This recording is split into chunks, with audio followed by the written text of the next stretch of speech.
Following is a presentation of the Magnitude Sports Network. And Anderson is going to launch for three. It's good!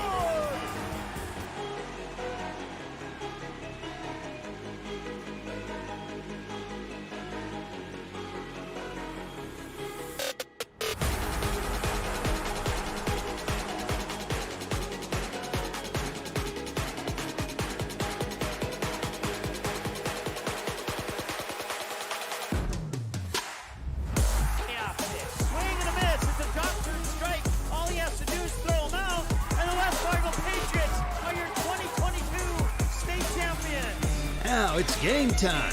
Let's head up to the broadcast booth for the pregame show right now on Magnitude Sports.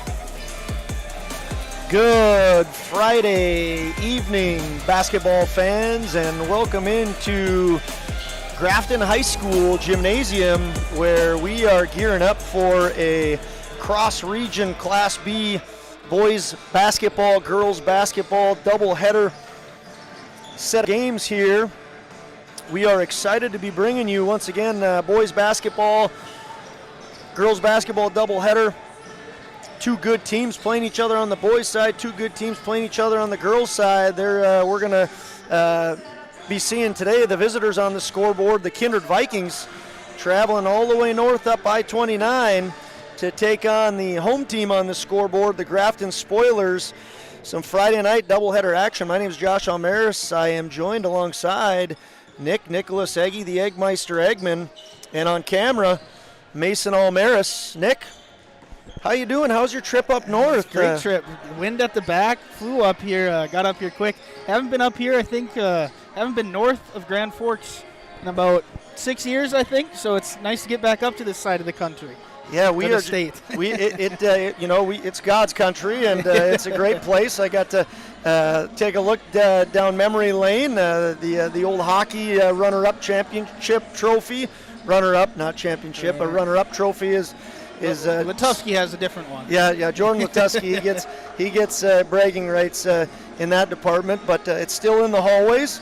It's great to be up in Grafton. We're excited to be here. The boys and girls JV games just wrapped up. Kindred boys defeated the Grafton boys JV by 3. Grafton had a look at a three-pointer and was unable to connect. And I just got word that the girls game in a different gymnasium just finished, and the Kindred Vikings defeated the Grafton Spoilers by 1 point. So two very close games, and we'll take a look during the pregame show here, Nick, at what this game looks like on paper.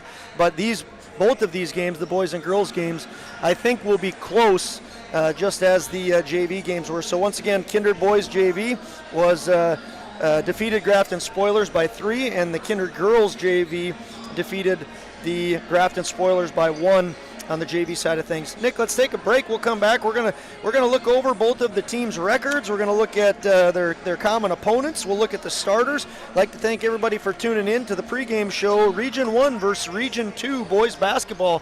We'll be back in about 2 minutes.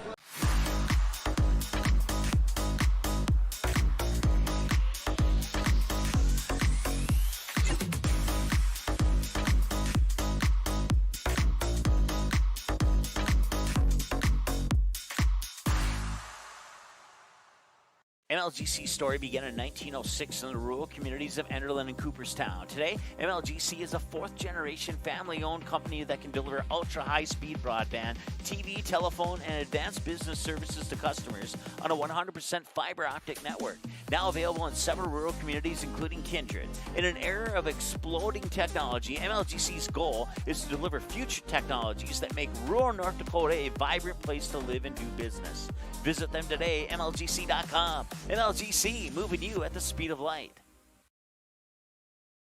At Unity Medical Center, we're here to help you get back to your best health. Whether you need orthopedics, diabetes care, or cancer treatment, we offer a wide variety of services so you don't have to go far for quality care. And if you need surgery, we're there too, with 2 new state-of-the-art surgical suites, industry safety measures, and our experienced staff, all in the comfort of your hometown. Unity Medical Center, for your health.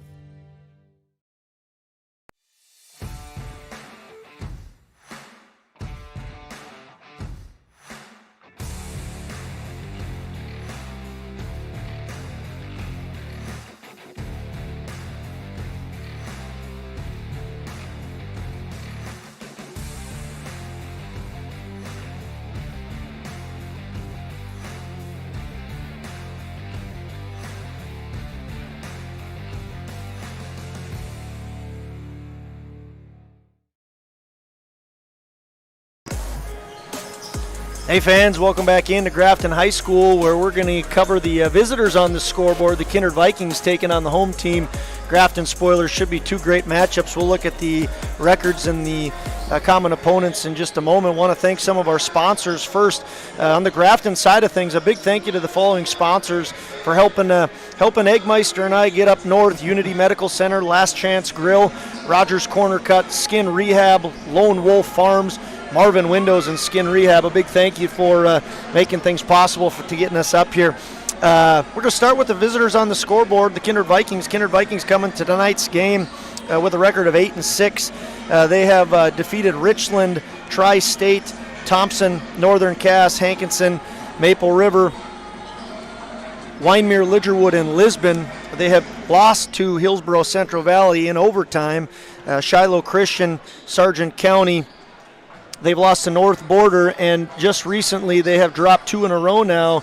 They lost to Mayport, Clifford, Galesburg at home on February 3rd, and they lost to Central Cass, a game that Nicholas and I just called the other night on Tuesday in Kindred by a score of 51-44. They're in a tough stretch of their schedule right now. Mayport, Central Cass, Grafton. They actually have to, the Kindred Vikings that is, get on the bus, I think, at 8 o'clock in the morning tomorrow to go to Combe, North Dakota. So they got a big tough stretch here.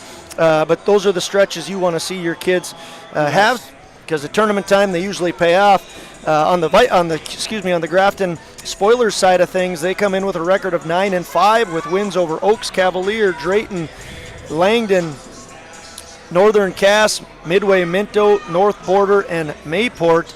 They have lost to Thompson, Hillsborough Central Valley twice, Grand Forks Central, and Central Cass. I was just saying Kindred has had a tough stretch of teams, some tough games. Grafton is seeing much of the same. They played at Grand Forks Central. They hosted North Border. They played at Mayport, at Central Cass, at Hillsborough. Now they're hosting Kindred on Valentine's Day. They head to Oak Grove. So, both of these teams really in the heart of a tough part of their season. Nick, what are you expecting out of the boys' game this evening? Well, on paper, I think it should be a close matchup. They all play tough against the teams that they have common opponents against, and a lot of their losses, both of these teams have come up to either ranked teams or receiving votes teams in the state. So they're not losing to just teams that shouldn't be losing to. They're winning the games they're supposed to be winning, and they're close with the games that against really good opponents. So I think this game's going to go back and forth towards the end. Might be a little low scoring. Both these teams pride themselves on defense. So I'm expecting a really close game down the stretch. Yeah, and if you look on paper, Grafton lost to Thompson. Kindred beat Thompson, so advantage Kindred. Grafton has played Hillsborough Central Valley twice. They are obviously in the same region, Region 2, along with Thompson. One of the games, Grafton played them really tight. The other game, just recently, Grafton got beat by 15. Kindred lost to Hillsborough Central Valley in overtime, so we'll call that a push. Grafton defeated North Border. Grafton defeated North Border, whereas Kindred lost to North Border, so advantage Grafton on that one. I'd give advantage Grafton on Mayport because Grafton beat Mayport and Kindred lost to them. And then Central Cass will call a wash. Both teams lost close games. So on paper, I think you're right. This should be a good game. You look at the JV game, great boys game. Kindred came out on top. They won by 3. Grafton had a look at a three-pointer and missed it at the end. And then we'll get into the girls later, but that should be a great game as well. Kindred JV just came out on top of rematch of the championship last year. That's right, and we'll talk more about that. Last year, these two teams played up in Grafton, and Kindred was successful by a score of 57-45. Of course, Kindred went on to lose in the state championship last year to 4 wins, had a great year. We got to call that game up in Kindred last year, Nick, and it was a lot of fun. Yes. Nick, let's take another 2-minute break. We'll take a look at the starters and some players to watch when we get back. We'll be back in 2 minutes. Once again, thanks for tuning in to Magnitude Sports coverage of Region 1 versus Region 2 Class B boys basketball action. See you in 2 minutes. A farmer's work is never done. You're not just planting a seed or harvesting a crop. You're growing a legacy. When you're up before dawn and out long past dusk, you need a banker who will work with your schedule, not the other way around. At Choice, we do banking differently, giving farmers like you time back to focus on what really matters. Choice Bank, top North Dakota Ag Bank for 10 years running, and always people first.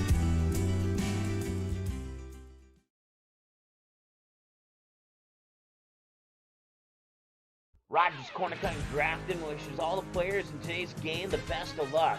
Rogers been making a name for himself cutting hair in Grafton since MJ was making a name for himself in North Carolina. Rogers Corner Cut's the home of the $14 haircut.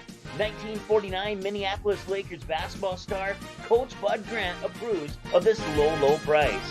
Whether you're looking to rebound from a mess or enjoy a relaxing afternoon, make your next haircut a slam dunk. Stop in Rogers Corner Cut, 50 West 6th Street in Grafton. If you have questions or concerns about your skin, Skin Rehab is here to help. Skin Rehab offers a full spectrum of dermatological care from acne, age spots, and eczema to skin cancer and everything in between. And right now, Skin Rehab is offering e-visits with Amy Suda, our dermatology certified nurse practitioner, so you can get skincare anywhere. Skin Rehab, located in Grafton, North Dakota. Visit theskinrehab.com to schedule a virtual or in-person visit today. That's theskinrehab.com. Skin Rehab. Love your skin. Josh Biernaby, one of the fantastic Joshes from the spoiler class of 2001, along with the crew at Lone Wolf Farms, would like to wish both teams good luck in tonight's contest. Lone Wolf roots especially hard for their favorite tots, Emma and Molly. When in a crunch, turn to Lone Wolf Farm potatoes.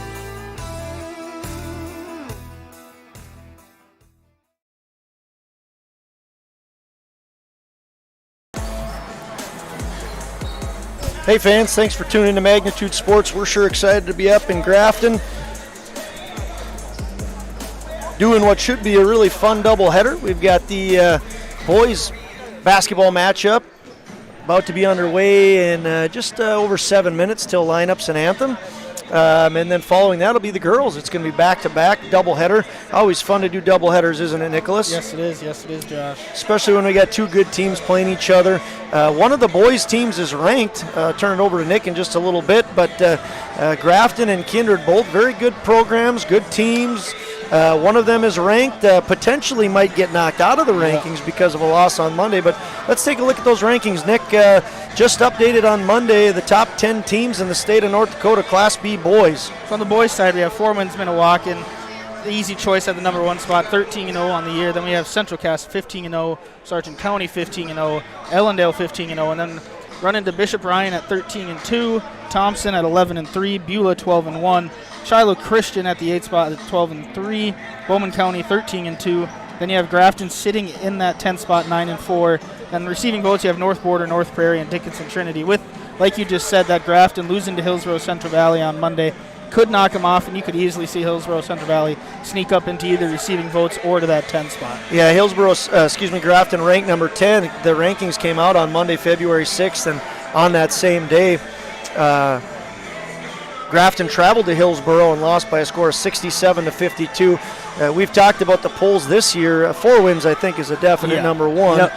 But it is a mess, a juggernaut of teams, and it's changed quite a bit. Region 1 and Region 2 are represented very well in these polls, too. I got a good chance to visit with Coach Riley Lillimone today, and, of course, visit with Coach Whale quite a bit. And the Region 1 tournament and Region 2 tournaments should be great tournaments. Yes. Region 1, you got 2-ranked Central Cass, 3-ranked Sargent County. Then you got Kindred who could get in there, Oak Grove who could get in there, Northern Cass. I mean, there's a wide array of teams that could get in there. And then in Region 2, you've got Grafton, Hillsborough, Central Valley, and Thompson that are going to really duke it out after one another.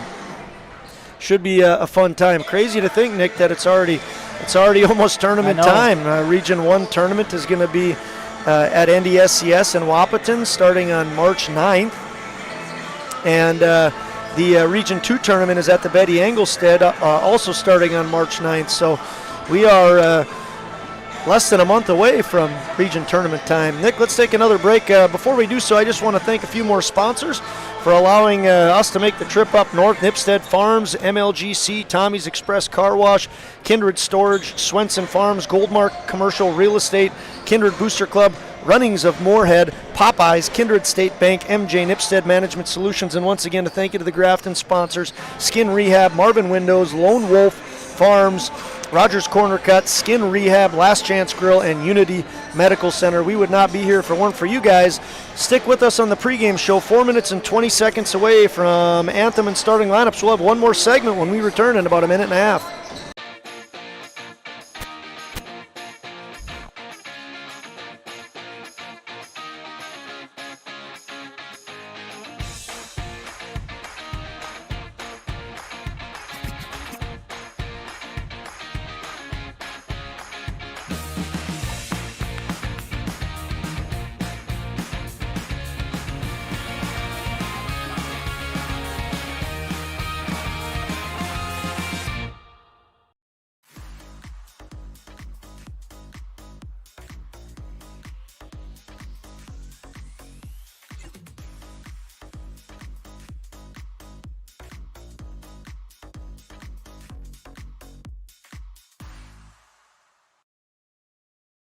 Now earn even more at Marvin and Grafton. When you join Marvin, benefits start on day one, and open positions start at $17 to $21 an hour. Join us to build award-winning windows and doors in a full-time, part-time, evening, or weekend position. Learn more at marvin.com/Grafton.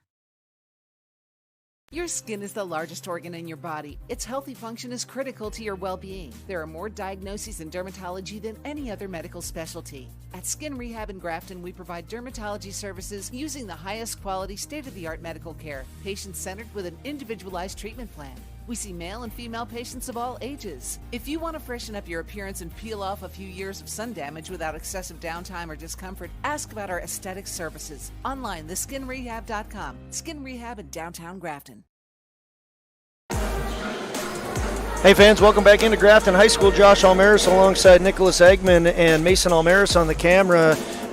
We are in our last broadcast of the year, Nicholas. We started the year with Mason on camera, and we're ending it. We had a sprinkling of Dan Nathan and Lucas Klobundi with us, and so we got Mason back with us today. Appreciate being up here in Grafton. Nick, let's take a look at the starters for the visitors on the scoreboard. First, the Kindred Vikings.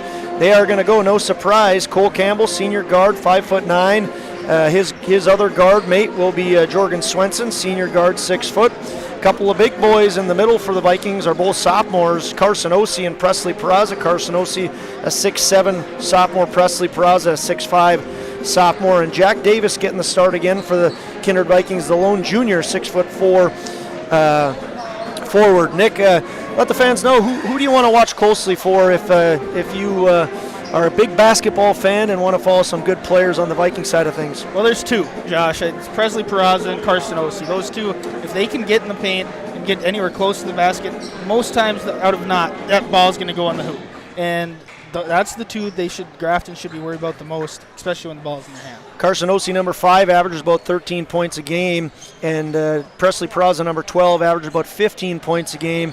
I have a fun little in-between segment where we're going to do Where Are They Now? Last year when this game was in Kindred, there was a boatload of fantastic athletes that are competing collegiately now, so we'll take a look at one of the people we'll talk about is Presley Peraza's brother, Jaden Peraza, but Presley Peraza, watch number 12 for the Vikings. On the Grafton side of things, the home team, they will go with number 1, Braylon Baldwin, a junior guard, 5'10". Number 2, Tony Villarreal, also a junior guard, 5'11". Ryan Hansen wears number 3. He'll be another guard. He's 6'2". Abram Sivany, another junior, 6'1", and Kyler Droog, sophomore forward, 6'5". Nick, who are you looking forward to seeing for the Grafton Spoilers? I think I'm looking forward to see Braylon Baldwin. He's got 17.6 points per game, and it just seems like this Grafton team runs through him. And if he's on, it's going to be a really good night for Grafton. Yeah, I was talking to Coach Whale, the Kindred Vikings coach, and he said Braylon Baldwin is a fantastic player. It's obviously a family that has basketball pedigree, with his dad being on the bench as one of the assistant coaches. Of course, Lori Sieben is his aunt. So a basketball family, no doubt about it. I'm really looking forward to seeing Braylon Baldwin. National Anthem is about to start. We'll take a break. We'll take a 2-minute break, and we'll be back for the starting lineups. Buying, selling, or leasing commercial real estate or farmland in the Fargo-Moorhead and surrounding area? From office to retail, industrial to multifamily, commercial land to farmland. As the #1 commercial, sales, and leasing brokerage in the FM region, Goldmark Commercial has the experience and skills to handle all of your commercial real estate and farmland needs with the highest levels of customer service and marketing around. Trust the experts at Goldmark Commercial Real Estate to lead your team to success.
National anthem was sung there. We got back for the last part of it. Grafton High School student, Summer, on the national anthem. We're back for the starting lineups a little bit early. We usually on Magnitude Sports try to get the national anthem singers their love as well. Before we get to the starting lineups, I want to thank again Unity Medical Center, Last Chance Grill, Rogers Corner Cut Skin Rehab, Lone Wolf Farms, Marvin Windows Skin Rehab. I want to thank Popeyes, Kindred State Bank, MJ Nipstead Management Solutions, Runnings of Moorhead, and Kindred Booster Club. And finally, want to give a thank you to Nipstead Farms, MLGC, Tommy's Express Car Wash, Kindred Storage, Swenson Farms, and Goldmark Commercial Real Estate. Putting her down to John Kempstead, starting lineups.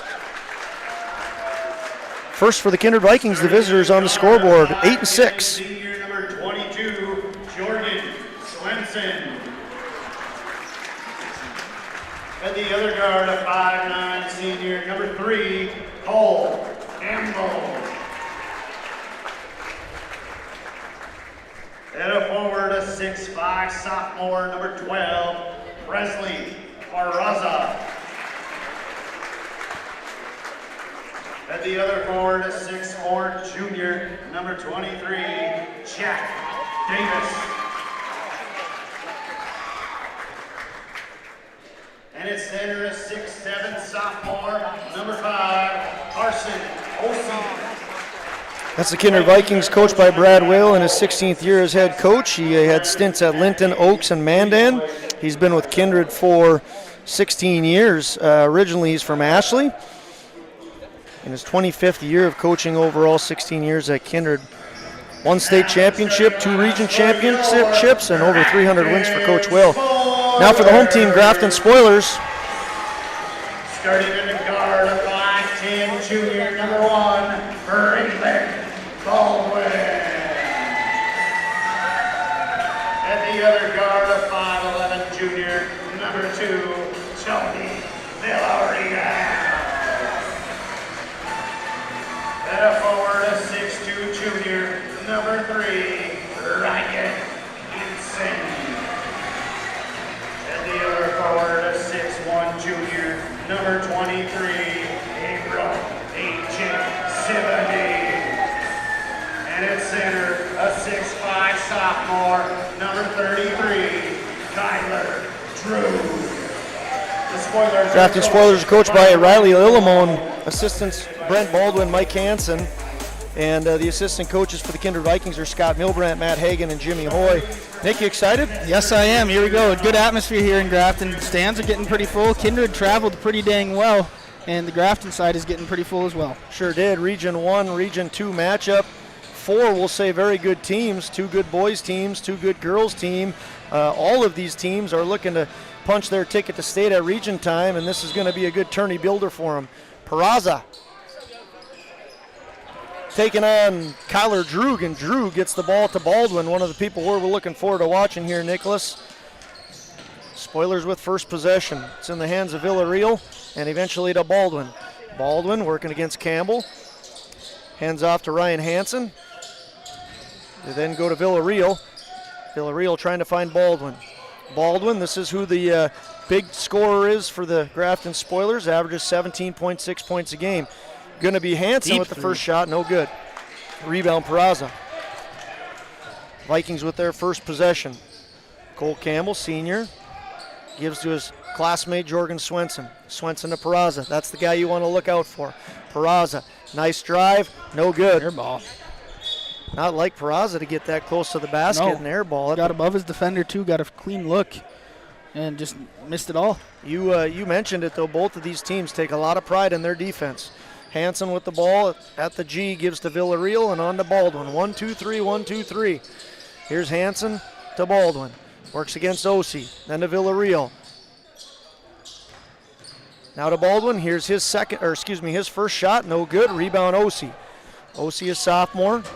2 sophomore standouts for the Vikings, Osi and Peraza. Osi, a lot of steps Nice there, no move. call, good move, nothing to show for it. Rebound goes to the hands of Kyler Droog. Nobody wants to score yet, Nicholas. Maybe see another 4-2 Hansen says, yeah, we'll talk about that later. Ryan Hansen gets the first points of the game. That's Mike Hansen's son, coach's son. There's 3 coaches' sons on this Spoilers team. Baldwin, Hansen, and Lillimon. Jorgen Swenson shoots, no good. Rebound eventually gets to Baldwin.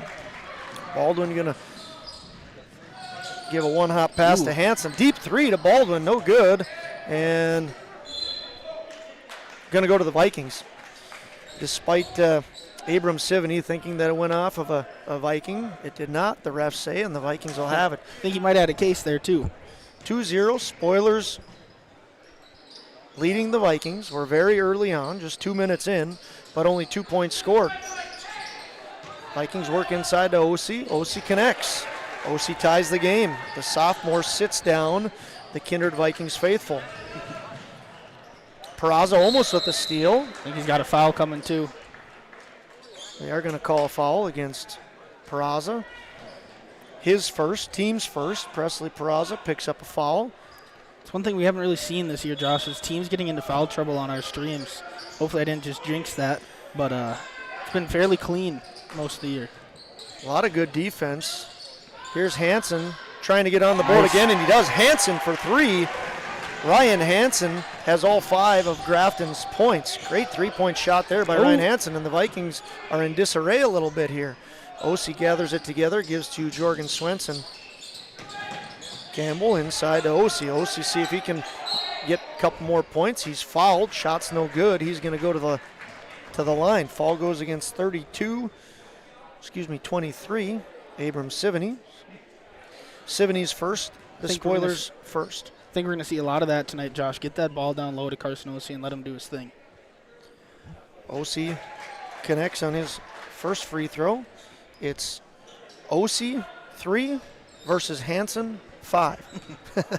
Spoilers, all 5 points scored by Hansen, and all 4 points now by the Vikings are scored by OC.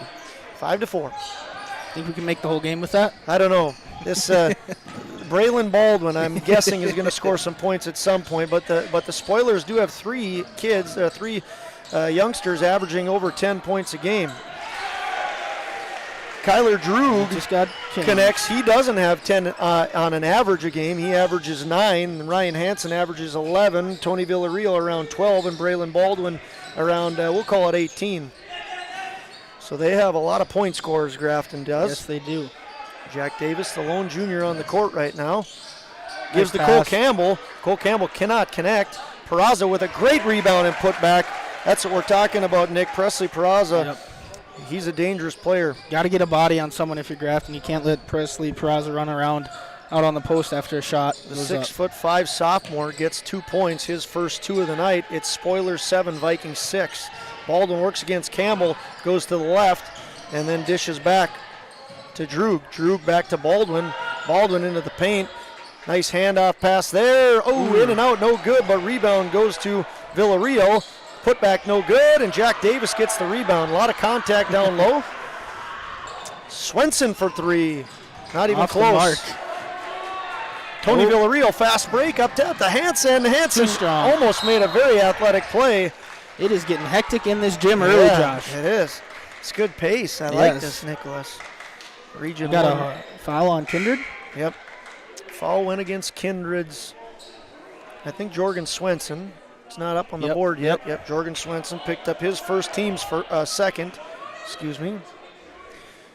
Some argument there on whether he was shooting or not. But the officials say he was shooting. And Villarreal was not able to connect on that free throw. So 1 free throw coming. Spoilers lead 7-6. We'll see if the junior guard, 5'11", Tony Villarreal, can connect, and he's 0 for 2, but the rebound goes to Abram Sivany. It's back into the hands of Baldwin. Baldwin goes inside to Droog. Droog with a nice shot, but no good. In and out. Rebound, OC. It's kind of a battle of juniors versus sophomores right now. Grafton looks like they've got a lot of potential, not only this year, but next year, and Kindred for the next couple of years. Yes. I think these 2 teams are going to be battling. 3 new players into the game for the Vikings. 8th grader Brooks Bacco, number 2, senior Jeremiah Doctor, number 10, and junior, number 21, with the ball is Owen Hoyme. Peraza takes to the paint, gives to Brooks Bacco. Brooks Bacco with the step back. Not even close. We'll call it a pass. Step back pass to Presley Peraza. Peraza puts it in for 2 and is fouled. Yeah, Brooks going to go to the table and ask if they got an assist on that one. Sorry, Brooks, I don't think that one counts. We've kind of ripped on Brooks Bacco a little bit this year. We better take it easy. You know, he's just an 8th grader. But we love Brooks Bacco. I think he can handle it. Yeah, he can handle it. All right, Presley Peraza, he completes the old-fashioned three-point play. Music goes as tradition follows. When the 9th point, the Vikings score. Every time the 9th point is scored, we like to play a little bit of music. Here's Hansen. Brings it in, then he gives it out to Droog. Droog just a little too strong. Fight for the rebound goes in favor of Osi. Osi to Brooks Bacco. Brooks is going to take it coast to coast, and he can't connect. Great move, just unable to finish it. Baldwin now gives to Villarreal for 3, and he swishes it. Tony Villarreal averages 12 points a game, and he has 3. He is on pace to go beyond his 12. Nice shot by Tony Villarreal. See if Presley Peraza can match it. Nope. A lot of bad shots here by the Vikings. A lot of air balls early. Good hustle play by Doctor, but he throws it in the hands of Hansen, and now it eventually goes to Baldwin and back to Villarreal. Baldwin goes inside to Droog. Outside to Hansen. Good ball movement by the Spoilers. Now it's Baldwin. Tries to take it inside. Oh, going to be a block. Ooh, and they called it off Baldwin. So Peraza not only got the block, but they said that it went off of Baldwin. Yeah, interesting. Unless it hit him when it came back down. Yeah, unless it hit his legs there. It looked like the Vikings might have gotten a little bit of a break there. They'll take it. Now. And they gave it right back. Throw it right away, yeah. Pass was meant for Owen Hoyme, but went off his hands and out of bounds. So it's going to go to Villarreal, and Villarreal's going to give to Baldwin. 10-9, Spoilers lead 6 minutes in. 2 minutes left in the first quarter. Been a fun, action-packed first quarter, Nicholas. Yes, it has. Hansen to Baldwin. Baldwin yet to get on the scoreboard. Kicked ball. 23 seconds left on the shot clock. That'll stay. 1:53 left in the first quarter. We'll get that caught up there. Hansen to Villarreal to Baldwin to Hansen for 3. That one was tipped. Short. Looked like maybe not. Hoyme going to take the ball now and pull up. Slow things down a little bit. 1:40 left in the quarter. Bacco to Doctor. Osi looking to try and get the ball. The pass I think was meant for him. Went to Bacco, and number 2, the 8th grader, 6'1", Brooks Bacco gets himself on the board. Vikings lead 11-10. 87 seconds left in the first quarter. Baldwin behind the back. Now gives to Hansen. A couple of coaches' sons playing catch right now. Now it's Villarreal. Villarreal on to Hansen. Back to Baldwin. Brooks Bacco's there right away. Nice play. Wow, if he could have connected that, that would have been impressive. Brooks Bacco's going to get it up to Peraza quickly. Peraza's going to take. That's got to be a travel or foul first. Well, call the foul. Foul's going to go against the Spoilers. Looked like Peraza took one too many steps. I think if they didn't call the foul there, the travel was following. So it's going to be the Spoilers' 3rd foul. This one will go against Tony Villarreal. I only have 2 fouls for the Spoilers, Nick, so obviously I got to get something fixed here. I have one against Tony Villarreal and one against Abram Sivany. Vikings have 2 fouls, Peraza and Swenson. Peraza connects on both of his. So Peraza goes 2 for 2. He has 7, and the Vikings lead by 3. Biggest lead of the game, 13-10. Under a minute left. 50 seconds right now in the first quarter. Almost a steal by Hoyme. They went over and back, but it was definitely not tipped. over and back. The right call. Yeah. Kindred faithful should know better. Here's Hansen on to Baldwin. Baldwin, nice defense by the Vikings. Goes inside again. Good defense, and the rebound goes to Bacco. Shot clock's off. We'll see if the Vikings attack. They do. Hoyme is going to get fouled. Good attack there by the Vikings. Yep. They could have taken it out and taken the last shot of the quarter, but They decide not to go for it. 25 seconds left in the quarter, so Grafton should get last possession. We'll see what they do with it here. It was a shooting foul. Hoyme gets 2, misses the first. Vikings lead by 3. It's 13-10, 25 seconds left in the first quarter. Thanks for tuning in. Magnitude Sports in Grafton, North Dakota.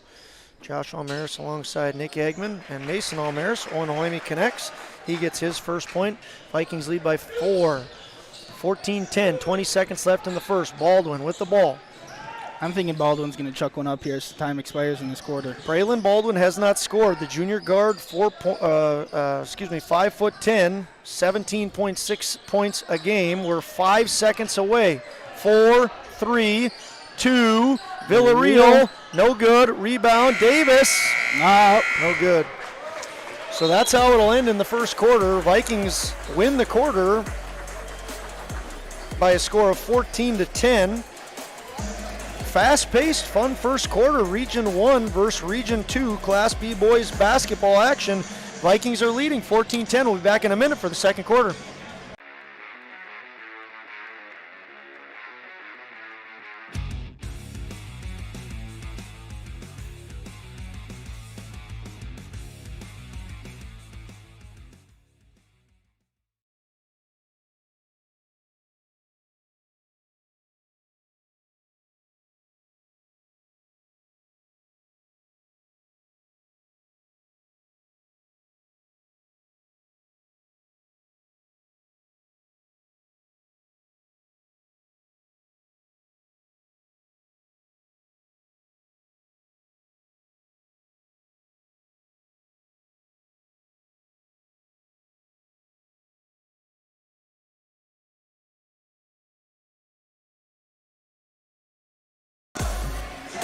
Hey fans, welcome back to Grafton.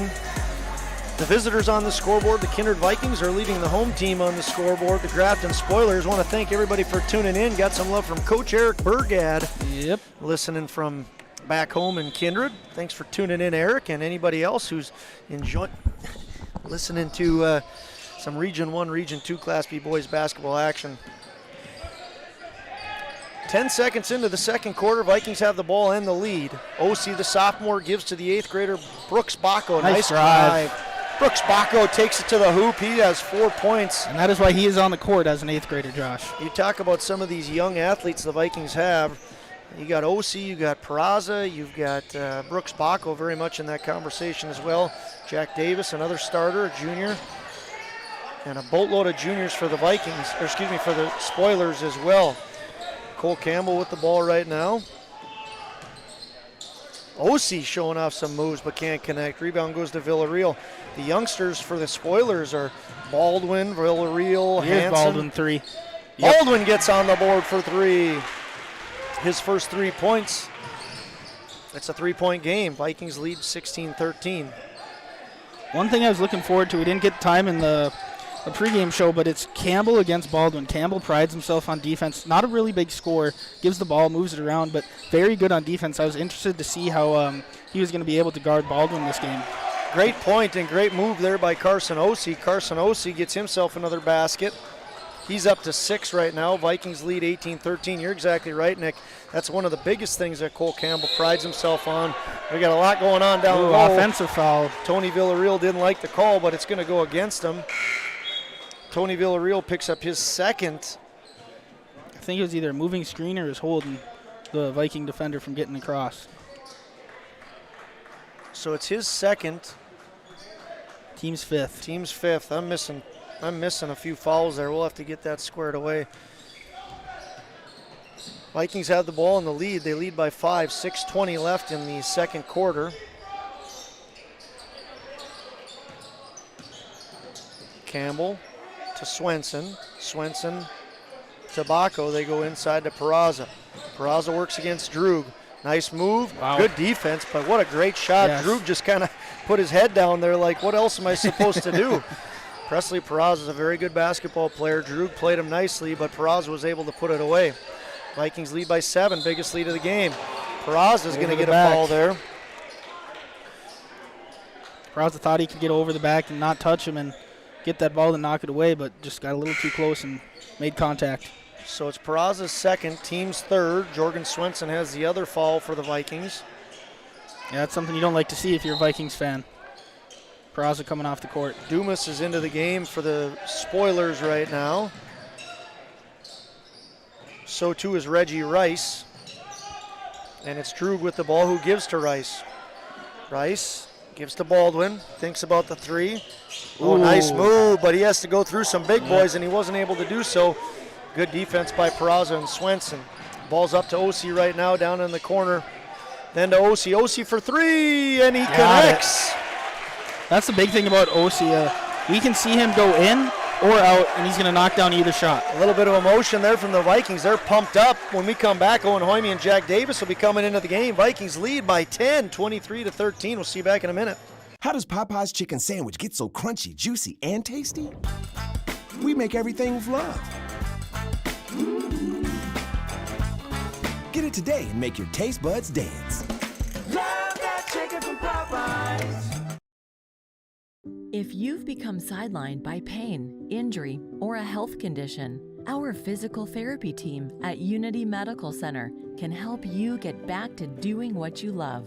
Our licensed physical, occupational, and speech therapists offer both inpatient and outpatient services for all ages. Whether you've just had surgery, experienced a sports or occupation. Hey fans, welcome back in. Second quarter, 5:20 left. Vikings 23, Spoilers 13. It's a 10-point lead, biggest lead early on. Baldwin goes inside, he gets taken away. Osi, he can throw it down, but he's got a lot of folks to get through. Going to be a foul called against the Spoilers as they try to chase down. 6 of the first half. So Reggie Rice is going to get his first foul. Team's 6th. Not a shooting foul either. Like I said before the break, Hoyme and Davis into the game, couple juniors for the Vikings. Junior to junior. Nice move by Davis. Great play there, Jack Davis. Jack Davis, the junior, 6'4", gets his first 2 points of the game. Vikings lead by 12. Baldwin just been held to 3 points. Baldwin takes to the paint. Boy, the Vikings have done a good job of defending Baldwin. Ooh, Osi didn't like that call. Might have gotten all ball, but that's not what the official says. It's going to be a foul against Osi. It's his first, the team's 4th. There's a lot of emotion in this game for a non-region matchup. Well, I mean, how many times? Grafton's lost 2 in a row. The Vikings have lost 2 in a row, and I don't think either of these teams are too darn used to losing 2 in a row. They don't want to lose 3 in a row. So I can understand where that emotion's coming from. There's some, and I guess usually these two teams see each other at least once a year too. They like to have this non-region, Region 1, Region 2 matchup at least once a year. Good battle here. Vikings have a comfortable lead. Spoilers have the work cut out for them. Vikings have the ball and they're up 12. Osi thought about it. He hit from there earlier. Went to his zone. Grafton did not play in man anymore. Villarreal guards Campbell up top. Peraza from the elbow. Nope, he decides to throw it down to Davis. Good defense by the Spoilers. It was Hansen who was defending very nicely, and Drew got the ball. Good defense. Hansen tries to answer. He nails it. Hansen for 3. It's his second 3, and he's up to 8 points. Ryan Hansen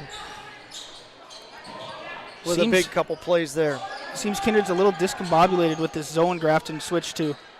I wonder how long it's going to be before Coach Will calls a timeout. If they miss on this and Grafton connects, they might have to call and talk about it. We'll see. 15 on the shot clock. Got to get that ball into the elbow to Peraza right there to get the offense to run. Without that, they're just going to play pass. Yep, playing some catcher. Osi's going to hit or shoot from 3, no good. Nice rebound there by Peraza. Puts it up, no good. It's Dumas with the rebound. That's exactly what that defense is for. They're willing to give up those deep 3 shots instead of letting the team get inside. Baldwin to Villarreal here. Spoilers looking to chip away. Baldwin from Dumas. Eventually to Hansen and on to Baldwin. Works against Presley Peraza. Hansen. Back to Baldwin. Thinks about it. Nice step back 3. No good. Rebound Cole Campbell. 25-16. Here's Peraza, takes to the hoop. Drive. Great job. Once he gets inside there, It's almost automatic. Peraza gets past that first defender, and then it's straight to the hoop. Peraza averages 15. He already has 11. It's Vikings 27, Spoilers 16. Villarreal takes, right-handed. Nice drive. Nice right-handed shot there and drive. That's Villarreal for another 2. He has 5. Spoilers have 18. Vikings have 27. Campbell to Hoyme. Hoyme thinks about it. Droog knocks it away. Villarreal there. One thing we haven't seen in a while, Josh, is Owen Hoyme taking a three-point shot. He took a lot early in the year, but hasn't taken a lot as of late. Shot by Peraza, no good, and it's Dumas with the rebound. Maxwell Dumas another is deep one. From ACL surgery. Hopefully the Spoilers are hoping that he can be back. Here's the timeout for Coach Whale. Vikings lead 27-18. Nick, they're talking about that zone more than likely, wouldn't you say? Yes, they are. We'll be back in a minute. Come join us.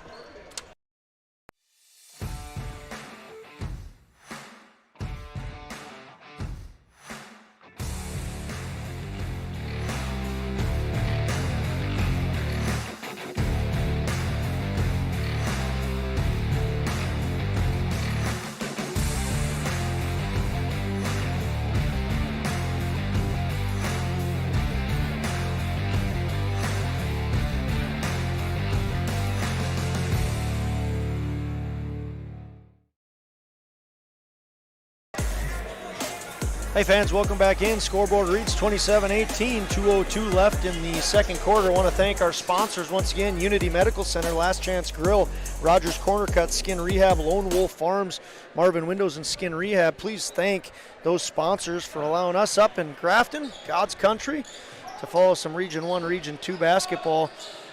It's been a fun start to the night, Nick. We got a long one, a boys and girls doubleheader. Doctor in for the Vikings.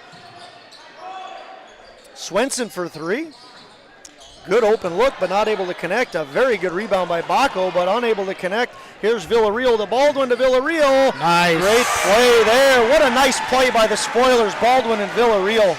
Right back into this thing, only down 7 now. Well, the Vikings adjust nicely, get an open look and a nice rebound, but then Villarreal and Baldwin put on a show there. Yeah, Brooks Bacco should have went up with that ball instead of trying to pass it out. Swenson with another good look, and he connects that time. Nice shot there by Jorgen Svensson for 3. Good adjustments by the Vikings. 2 good looks at a 3, and they get on the second one. Peraza works hard for the rebound, gets it. It's 30-20, Vikings by 10. 60 seconds. Another one for Swenson. Swenson in and out. No, almost a rebound and put back by Peraza, but it's Jack Davis. Boy, that timeout, Coach Whale, he dialed it up nicely. Good job by Coach Whale. The Vikings have really adjusted their offense. Here's Hansen, deep 3, no good. Rebound fought over and won by Peraza. Peraza beats Droog on that rebound. Boy, there is good energy in here yes, tonight, Nicholas. 5-second differential on the shot clock. 30 on the game, 25 on the shot clock. Brooks Bacco takes a peek at it. He slows things down. Jeremiah Doctor's over there giving the quote sign, or bunny ears. And they're just playing catch. 2 and 10, 2 and 10, 15 on the game clock, 10 on the shot. Villarreal read that like a book, let me tell you. Villarreal is heating up. You play catch too many times, he's going to jump it at once. Yeah, that's right. Villarreal, he says you can't fool me. Vikings are going to get it. Blocked. Nope, blocked off. Wow, Villarreal, he put on a little bit of a show there the last 90 seconds. That'll do it at half here, folks. The Vikings, despite all that excitement, the Vikings still continue to hold a 10-point lead. They are leading 32-22. It was a fun, fast-paced half of basketball. After all of it, Vikings lead 32-22. We'll be back in about 2 minutes for our halftime show. A farmer's work is never done. You're not just planting a seed or harvesting a crop. You're growing a legacy. When you're up before dawn and out long past dusk, you need a banker who will work with your schedule, not the other way around. At Choice, we do banking differently, giving farmers like you time back to focus on what really matters. Choice Bank, top North Dakota Ag Bank for 10 years running, and always people first. Rogers Corner Cut in Grafton wishes all the players in today's game the best of luck. Rogers has been making a name for himself cutting hair in Grafton since MJ was making a name for himself in North Carolina. Rogers Corner Cut's the home of the $14 haircut. 1949 Minneapolis Lakers basketball star Coach Bud Grant approves of this low price. Whether you're looking to rebound from a mess or enjoy a relaxing afternoon, make your next haircut a slam dunk. Stop in Rogers Corner Cut, 50 West 6th Street in Grafton. If you're looking for a bank or insurance agency that offers big bank products and small town service, then Kindred State Bank and Insurance Agency is the way to go. Live in or near the Kindred area? Stop in and chat with a friendly banker or insurance agent about all of the convenient services and features they offer. Kindred State Bank and Insurance Agency are your neighbors who are here to help you grow and develop. Kindred State Bank and Insurance Agency. Member FDIC, Equal Housing Lender. Online at kindredstatebank.com. Kindred Storage provides secure and affordable storage 24 hours a day. The units at Kindred Storage are new construction, isolated from water and snow, and are maintained year-round. The area is also well lit to ensure safe and easy access to your possessions day or night. Call 701-428-3121 for availability, unit pricing, and more information. Kindred Storage. You can find them online at kindredstorage.com. You can also find them on the north side of the airport in the city of Kindred.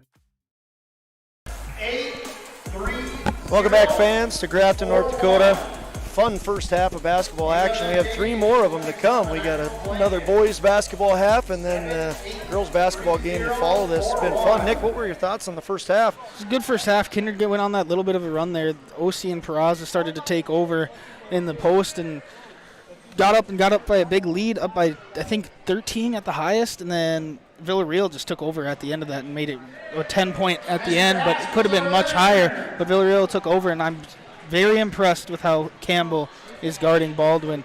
Only allowed him 3 points in the first half, and not even allowing him to take shots. I think he's only taken 3 and just made 1 of the 3. So, I mean, very impressed with how Campbell's guarding him. Well, being familiar with Coach Whale and his staff, I mean, they absolutely pride themselves on working hard, getting your hands in your face, don't give second chance opportunities.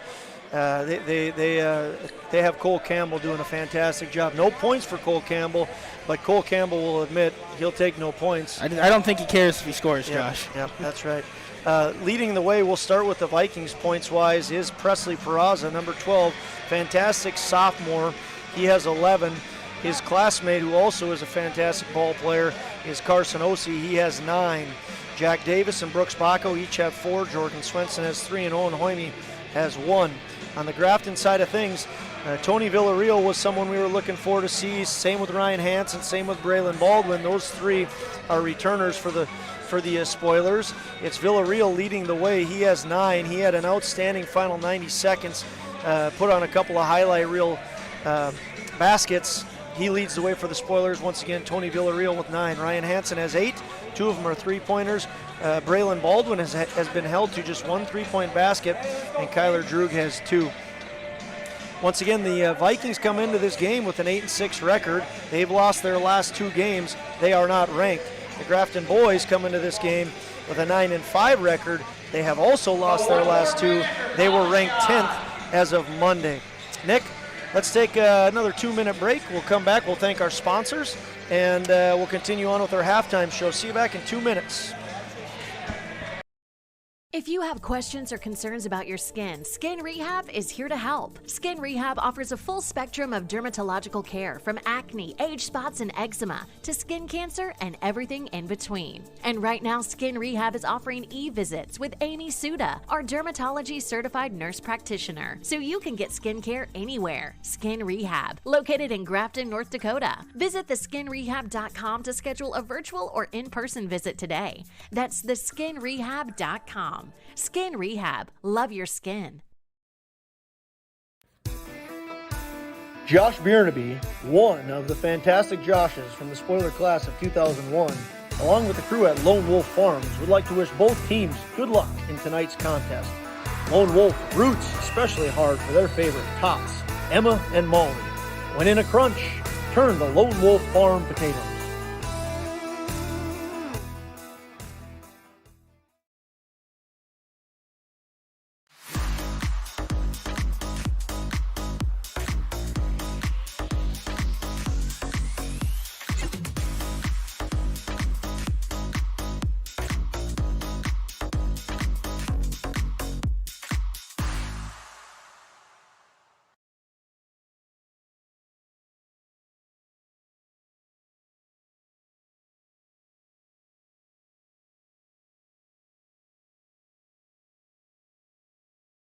MLGC's story began in 1906 in the rural communities of Enderlin and Cooperstown. Today, MLGC is a fourth-generation family-owned company that can deliver ultra-high-speed broadband, TV, telephone, and advanced business services to customers on a 100% fiber optic network. Now available in several rural communities, including Kindred. In an era of exploding technology, MLGC's goal is to deliver future technologies that make rural North Dakota a vibrant place to live and do business. Visit them today, MLGC.com. MLGC, moving you at the speed of light. Hey fans, welcome back into Grafton High School. Thanks for tuning in. Josh Omeris alongside Nick Eggman, and on the camera is Mason Omeris. Want to thank our sponsors, Unity Medical Center, Last Chance Grill. Nick, got to head over to Last Chance Grill for some pizza after this game. Their wings looked good on their commercial. I don't know. It is incredibly tasty, let me tell you. Rogers Corner Cut. Get yourself a nice little new gig. A little haircut. Skin Rehab, big sponsor, Skin Rehab. Thank you for jumping on board. Lone Wolf Potato Farms. Classmate of mine, Josh Biernaby, a big thank you to his family. He has some family members playing in the girls' side of things following this game. Thanks to the Biernabys and Lone Wolf Farms. Thank you to Marvin Windows. And once again, Skin Rehab, a big thank you to them. On the Kindred side of things, thank you as always to Nipstead Farms, Scott, Mary Jane, Jerome, Sandy, the Nipstead crew, big thank you. MLGC, Tommy's Express Car Wash, and the Friars, Kindred Storage, Jim Pearson, Swenson Farms, Jen and Derek, they're in the house. I know they have family watching. Goldmark Commercial Real Estate with Andy Westby, one of the many great sponsors in Kindred Booster Club. Runnings of Moorhead, stop on into Runnings of Moorhead and thank them for their sponsorship. I want to thank Popeyes, Kindred State Bank, Jim, Sue, Leanne, Sarah, Josh Dean and the crew, and MJ Nipstead Management Solutions. We would not be here if it weren't for all those sponsors. Nick, what are you expecting in the second half? The second half, I expect a little bit of the same. I do think the Kindred is going to still go in with OC and Peraza down low, but I'm excited to see how Grafton's going to either stick with that zone or go back to man. I think they're going to stick with zone until it doesn't work anymore. And the other thing, I think Baldwin's going to light up this second half. I think he's going to get his team. He's not going to let his team lose by more than 10 again, 2 games in a row. I think he's going to get this thing close and maybe take it over and see Hansen and Villarreal follow with him. Both teams have lost 2 in a row. Both are very, very proud programs. We'll see what happens next. We'll be back in 1 minute for the second half of the boys basketball Region 1, Region 2 matchup. Now earn even more at Marvin and Grafton. When you join Marvin, benefits start on day 1, and open positions start at $17 to $21 an hour. Join us to build award-winning windows and doors in a full-time, part-time, evening, or weekend position. Learn more at marvin.com/Grafton. Your skin is the largest organ in your body. Its healthy function is critical to your well-being. There are more diagnoses in dermatology than any other medical specialty. At Skin Rehab in Grafton, we provide dermatology services using the highest quality, state-of-the-art medical care, patient-centered with an individualized treatment plan. We see male and female patients of all ages. If you want to freshen up your appearance and peel off a few years of sun damage without excessive downtime or discomfort, ask about our aesthetic services. Online, theskinrehab.com. Skin Rehab in downtown Grafton. How does Popeye's chicken sandwich get so crunchy, juicy, and tasty? We make everything with love. Get it today and make your taste buds dance. Love that chicken from Popeyes.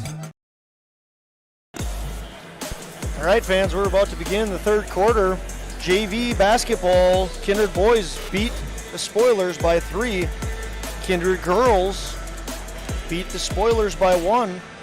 Last year it was a Kindred Vikings sweep. The Vikings boys won by a score of 57 to 45. Last year the Kindred girls won by a score of 74 to 67. Both of those games were in Kindred, and as most fans who are listening also know, there was a championship game between the Kindred girls and Spoiler girls. Kindred was victorious 64 to 40. Here we go, third quarter. Baldwin with the ball, how appropriate. Baldwin to Villarreal, see if he can stay hot. Going to be a foul called against Jorgen Swenson. Jorgen Swenson's second, team's first. Fouls look like this. Swenson has 2, Peraza has 2, OC has 1 on the Vikings side.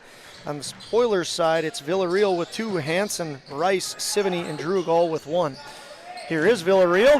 Nice shot. Basket. Wanted a foul. He looks like he's hurting a little bit. That was a hard fall.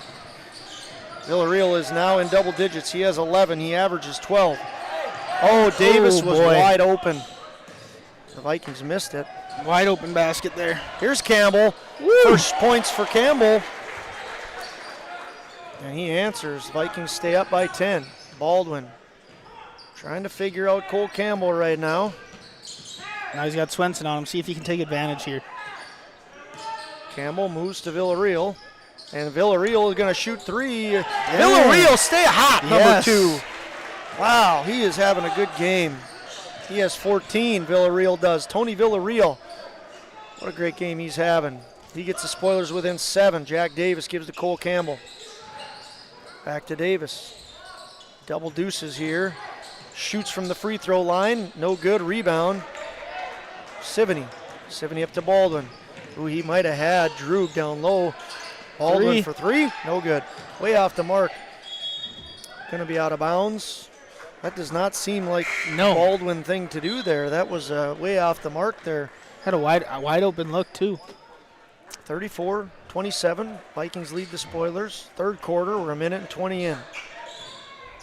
Not only has it been a fast-paced game, Nick, but I feel like it's moving along pretty fast. Yes, it is. Not a lot of fouls. We're not even. Neither team has gotten to bonus yet. This game is 49 minutes old, and we're already getting a fair amount of the way into the third quarter here. Vikings miss. They get the ball back. Presley Peraza, great drive against Villarreal. Peraza connects, and he has 13. Fun player to watch, Presley Peraza. Baldwin to his left. Gives to Sivany, and eventually gets to Hansen, who hits a three-pointer. Hansen has 11. He averages 11. He has 11. The junior guard, 6'2", Ryan Hansen, coach's son, puts the spoilers within 6. With the low night Baldwin's having, Hansen and Villarreal just might have to take this game over themselves. Campbell gives to Peraza. We'll see if the sophomore can hit. No, short rebound, Sivany. Abrams Sivany then gives to Baldwin. Baldwin across half court. Looks at the basket, then gives to Villarreal. Villarreal, ball's on the floor, he picks it up. Campbell working against him. Nice pass. Oh, great pass by Baldwin. And Baco's going to get the block there. It's going to go off of Baco. Great ball movement there. Villarreal to Baldwin. That was Sivany that shot that, right, Nick? Yes. Yeah, and the good block there by Baco, but it went off him, so it's going to stay with the spoilers. 18 on the shot clock. Baldwin has the ball, got it from Hansen, goes to the elbow, gives back to Hansen, and on to Sivany. Sivany to Baldwin, Campbell back guarding him. Campbell working hard, gets his hand in the face, Baldwin can't connect. Peraza just took that right out of Sivany's hands. High man wins. OC to Campbell, Campbell to Davis. Davis works against Sivany. Sivany works him to the baseline. What a great play by Davis. If Davis can continue to improve like that, Nicholas, he had a good game against the Squirrels the other night. Then the Vikings have a great chance of going deep in the Region 1 tournament. Davis, good defense there. Sivany can't connect. They go inside to Villarreal right at the free throw line. Back to Baldwin. Baldwin gives to Hansen to Villarreal. Davis and his mustache might be called for a foul here. Yep, a little bit of a push. Second of the half for the team. Jack Davis going to be called for his first, team second. Got Owen Hoyme checking in for Cole Campbell. Interesting to see who's going to guard Baldwin now. Yep, Baco.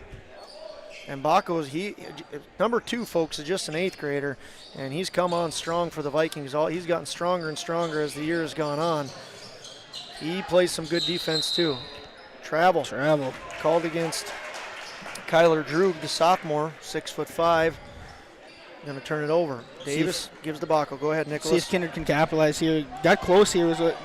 Grafton got it within, I think, 6 or 4 points. They got it within 6, yeah. Oh, I don't think it was 4. They got it within 6 is what I show.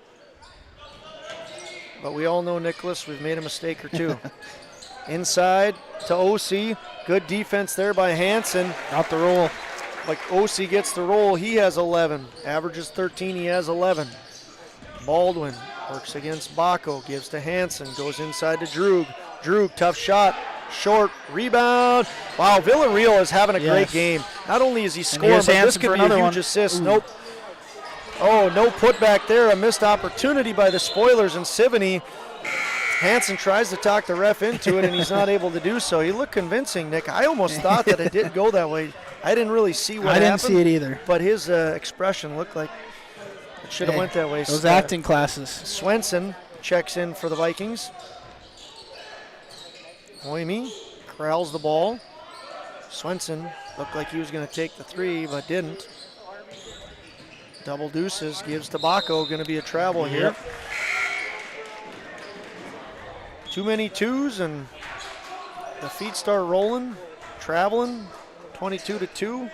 Turn it over, and now two's taking it out of bounds. Vikings by 10, 40-30. 3:20 left in the third quarter. Baldwin. Nice pass. Villarreal's not going to miss that. Tony Villarreal is having a night. It has been fun watching Tony Villarreal tonight. He gets the Spoilers within 8. See how the Vikings respond. Osi for three. Can he hit? No. Rebound. Villarreal knocked out of bounds. Going to stay with the Spoilers. Yeah, Tony Villarreal. Yes, single-handedly keeping this Grafton team in this game. Him and Hansen. 16 points for Tony. And if Braylon Baldwin can come on strong here in the last 10 minutes of this game, then the Spoilers are in business. Vikings lead 40-32. Hansen to Baldwin. Inside to Droog. Peraza, good defense. Going to be a foul, though. Peraza didn't like it. I think he has a case, too. It looked like he stayed straight up, just like they're supposed to in the post. As long as you don't come down, they're fine. But looked like he did that. Well, that's his third. That's his third. I was just going to say, one thing the Spoilers are going to want to probably do is keep going to Droog down low. I'm guessing Peraza is going to have to check out. Spoilers are going to have to make their free throws. Yep, here comes Jack Davis. Davis in for Peraza. Peraza going out with 3 fouls. 2:40 left in the third quarter. Vikings do not want to see Peraza out of the game. Kyler Droog hits his second. He has 3 points.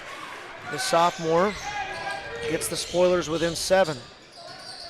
Swenson gives to Osi. Up top to the wing now to Campbell. Nice pass.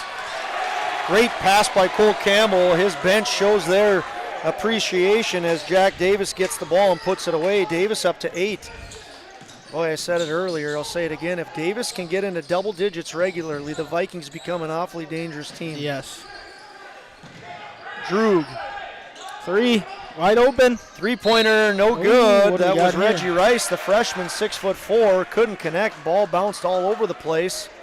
So we got a foul down low. So a frustrating foul. Yeah, that goes against Kyler Droog. It's his second. Team's first. Vikings look to get this to double-digit lead. Once again, they're leading by 9. Swenson thinks about it, then drives inside. Oh, a little bit of a hook shot there, no good. Yeah. Droog picks the ball up. I don't think Coach Whale likes that attempt. Here's Rice taking it to the hoop. Nice block there by Osi. He didn't like it. That's two, I think, I'm going to say frustrating fouls against the Vikings. The Kindred faithful does not like it either, Josh. Osi gets his second foul. That's a tough thing in basketball. I mean, though we talked about that at the Central Cast game. You have so many plays that they go one way. One team likes it, the other team doesn't. Yep. Spoilers like the fact that Reggie Rice, the freshman, makes that first basket and get their team within 8. Osi, that is his second foul. 1:41 left in the third. And he hits his second.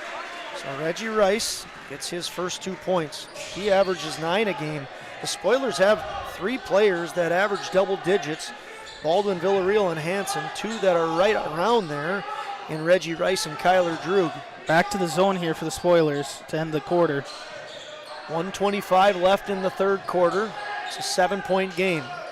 Campbell, off the fingertips and into the hands of the Spoilers. Tony Villarreal. Tony to Dumas. Dumas, that's a block. Nice clean block by Swenson got up there.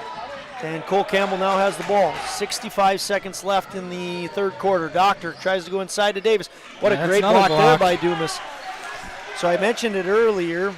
Maxwell Dumas recovering from a torn ACL this summer. He was a big part of the Spoilers boys team last year. It's good to see him back on the court. Good block there by Dumas. 61 seconds. Jeremiah Doctor, Cole Campbell, Carson Ossie to Jeremiah. Now to Campbell, going to give to Ossie. 50 seconds left in the third. 16 on the shot clock. Good ball movement. Doctor's going to take it from deep. No good. Rebound. Coach Whale says pull it back. Take it easy here. 40 seconds left. 10-second differential. 35 on the game. 27 we'll say on the shot clock, so not quite 10. Vikings lead by 7. They're going to hold the ball. See if Villarreal can jump another pass here. Yeah, they're not playing catch right now, are they? No. The Dr. Cole Campbell combination was disrupted by Villarreal earlier. 15 on the game clock. 5 on the shot clock. Doctor to Swenson. They got to get it off. Oh, he got fouled. Oh. Spoiler fans did not want to see that. With just 1 second on the shot clock, Villarreal. That's his third, gets too. a foul. That is a tough play there. Tony Villarreal takes his third. The Spoilers need him on the floor if they want to win this game. Boy, that was a tough break for the Spoiler fans. I don't know that the Vikings would have got that shot off. I don't think they would if Cole Campbell was going to do it. Going to try, but there's only 1 second left, and he wasn't even close to his shooting form. And he's not a great shooter in the first place. 4 seconds, and he's going to take a three. No good. Rebound. Oh, Spoilers. Shot goes off the maroon bar, and the third quarter ends. Vikings lead 42-35. We're 8 minutes away from figuring out who's going to win this. We'll see you back in a minute.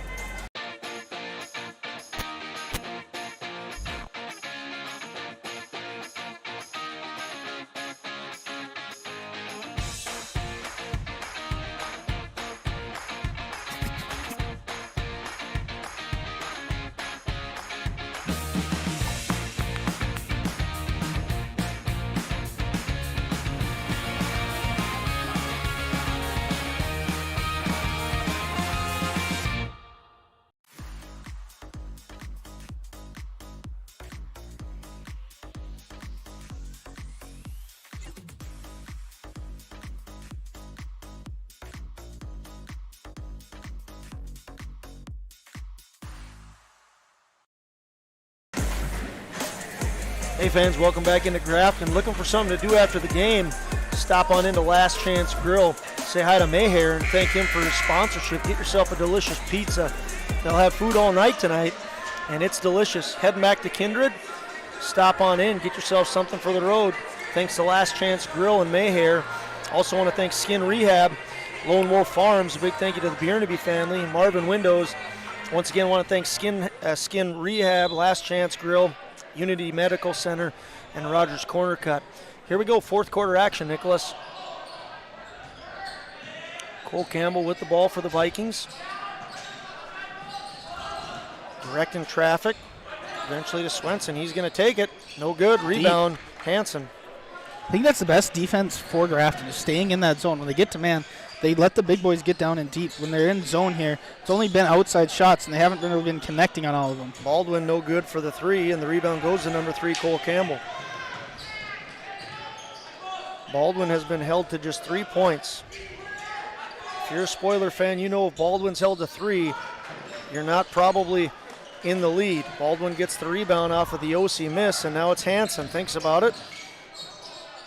Peraza is playing with 3 fouls. That's something we said. Maybe they want to really go after Peraza and see if they can get him to pick up his 4th foul. Yep. That would help the Spoilers out a lot. Trying to get into the post and see if he can. Oh, there he is. Here's Rice. Gives to Baldwin. Baldwin going to take a 3. No good. Rebound, Ossie. The sophomore gives to the senior Campbell. Baldwin's shots just aren't seeming to fall tonight, Josh. Going to be a timeout, full timeout taken by the Kindred Vikings. We'll take one with them. The score remains Vikings 42, Spoilers 35.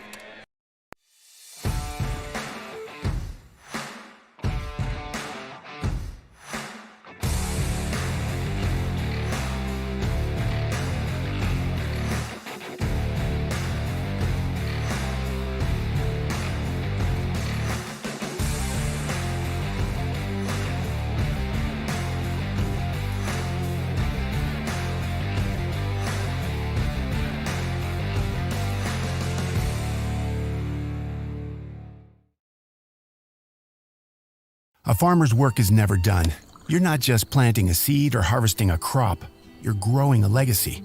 When you're up before dawn and out long past dusk, you need a banker who will work with your schedule, not the other way around. At Choice, we do banking differently, giving farmers like you time back to focus on what really matters. Choice Bank, top North Dakota Ag Bank for 10 years running, and always people first.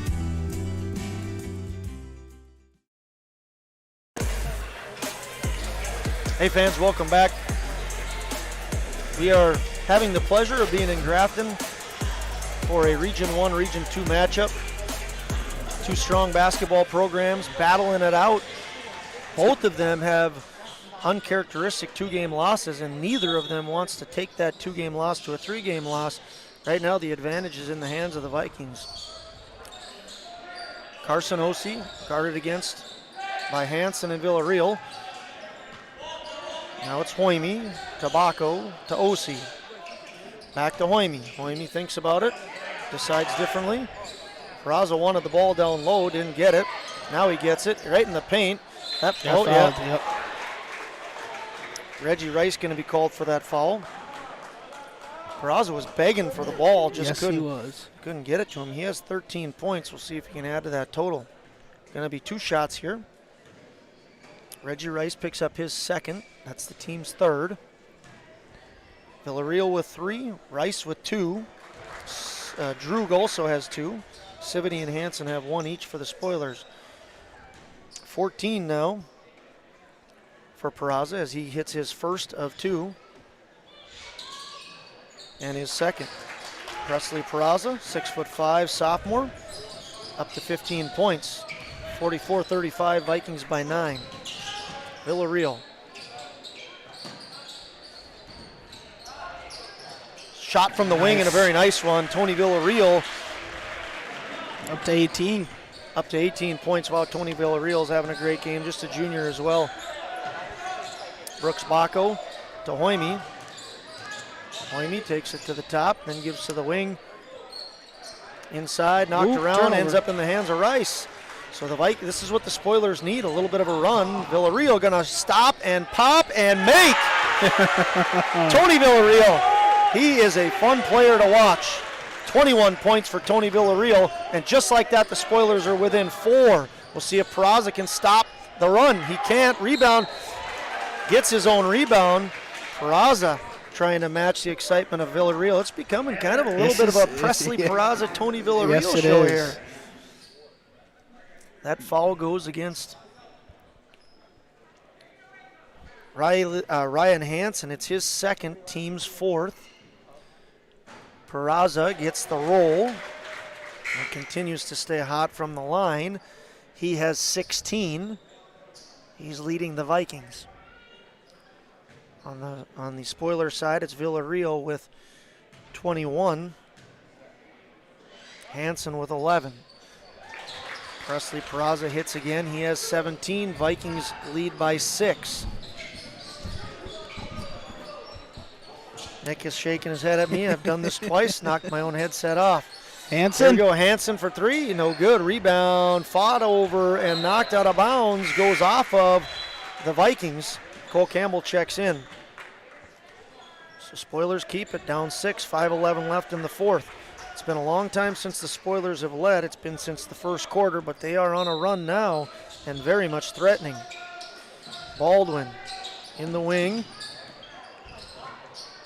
Good defense by Campbell. Nice pass. Great pass by Baldwin to Sivany. And Sivany gets his first 2 points. Again, it's a 4-point game. Spoiler faithful starting to get a little bit excited. The clapping is going on right now. They want some defense and the ball back with a shot to get this into a 1-basket possession. Great block there by Ryan Hansen. And here comes Baldwin down the floor. Boy, that was a nice block by Hansen. Yes, it Might have was. just ran with the ball there. Didn't get called. 3-pointer by Hansen, no good. Excuse me, that block was by Rice, wasn't it? Yeah, Rice had the block, I believe. So we're in the same position. 4-point lead for the Vikings. Spoiler faithful. Great atmosphere right now, Josh. Really is. Fun night for basketball. Friday night, what better things could you be doing? Nearly another turnover. Here's Osi for three. And he hits it. What a big basket. Another timeout by the Vikings. Yes, what a big basket for the Vikings. OC gets to 14 points. That was what the Vikings needed. They lead 49-42. Don't go away. There's still 4 minutes left. We'll see you back in 30 seconds. Rogers Corner Cut in Grafton wishes all the players in today's game the best of luck. Roger's been making a name for himself cutting hair in Grafton since MJ was making a name for himself in North Carolina.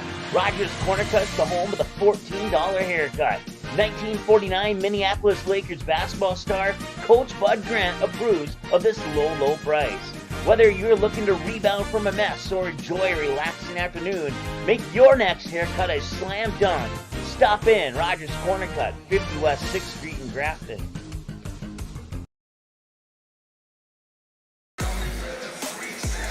Hey fans, Josh Almaris alongside Nicholas Eggman, and on the camera is Mason Almaris. 4 minutes, 6 seconds left for the first of 2 games tonight on Magnitude Sports. Spoilers with the ball, trailing by 7, 49-42. We're under 4 left in the game. Nice pass inside to Sivany, to Hansen, to Baldwin. Cole Campbell doing a number on Baldwin. You know, another thing, I know the Vikings talk a lot about getting those hands up and in your face. Don't let them see the basket easy. And he just Cole blocked Campbell him with the block. Wow, Cole Campbell, the senior for the Vikings. Baldwin might have some nightmares after tonight of Cole Campbell. I wonder what he put in that mustache this morning. He's got some mustache oil in there, some tattoo cream. I don't know what he's got, but it's working. Here's Villarreal. No good. That's rare. Villarreal has had a fantastic night, but a great rebound by Villarreal was Rice. wide open down low. Oh, and he won it. Yeah, he was wide open. There's Baldwin. There we go. Baldwin up to 5 points now. Baldwin gets his team within 5. 3:23 left. This is going to be a great finish, Josh. Yes, it is. It has been a fun game. Vikings up by 5. Swenson on the wing, guarded by Baldwin. Campbell with the turnover. It's Baldwin. He's got Villarreal. Villarreal going to take it. Oh, and it's in and out. But Rice is there for the rebound. Good defense by Baco there. And Rice now in the corner gives to Baldwin. Kind of a missed opportunity for the Spoilers. They could have got this within 3. Hansen Here will they're get going to get it within 2. Yes! Hansen for 3. And it is a 2-point game. Great energy here. Fantastic game. The Spoilers have gotten themselves within 2. Timeout. We'll be back in 30.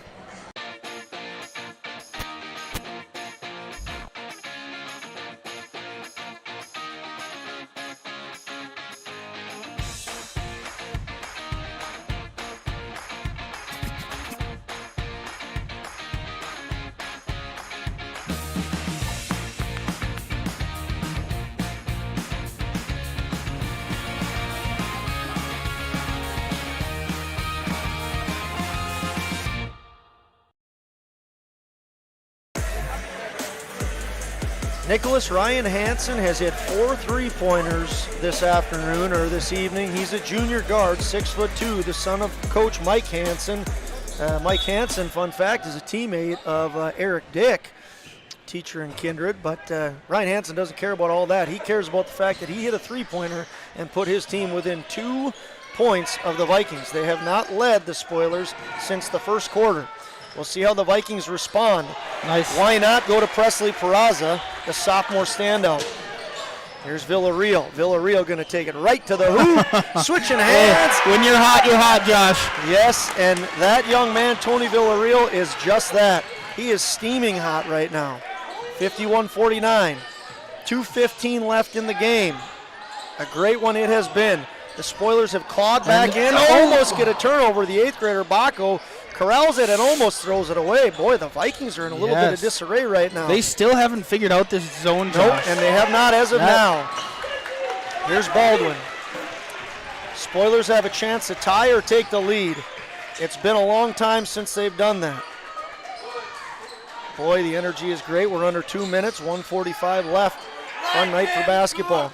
Ooh, and the Spoilers almost turn away. Rice picks it up. Inside the paint, Baldwin can't connect. Rebound, Jack Davis. Jack Davis to Peraza. Peraza. Is he going to pull it out? Yep. He's going to pull.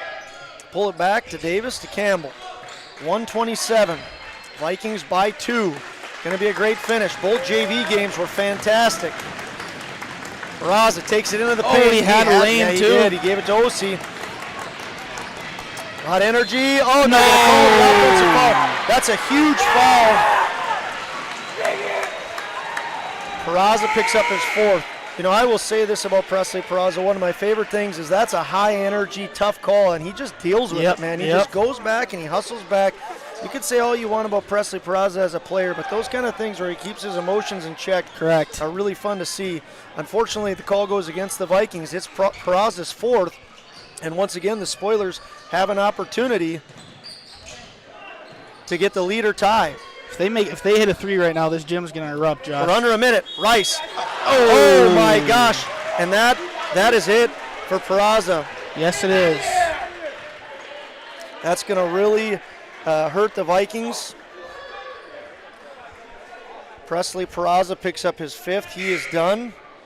And Rice now, Reggie Rice has an opportunity. He has 2 points on the day. Game up. He can tie it up. If this game ends up going to overtime, Grafton has to have the advantage. Big time. Peraza being out. Absolutely. Rice has a chance. He's got to make 2. Can't make the 1st. No good. Reggie Rice has 2 free throws made earlier on the day. Those are his only 2 points. Now to put the Spoilers within 1. Misses them both. Rebound. Swenson. 2 big misses for Rice and a big rebound by If you're Kindred here, you'd take all 35 seconds off this clock. 50 seconds left in the game. Good defense by the Spoilers. They are going to try and get that ball away. They're going to do everything they can. Swenson, guarded by Hansen. Timeout. Timeout, Coach Will. We will not let you miss anything. We got a full timeout, 1 minute away. We'll be back in 30 seconds. There's 38 seconds left in this game.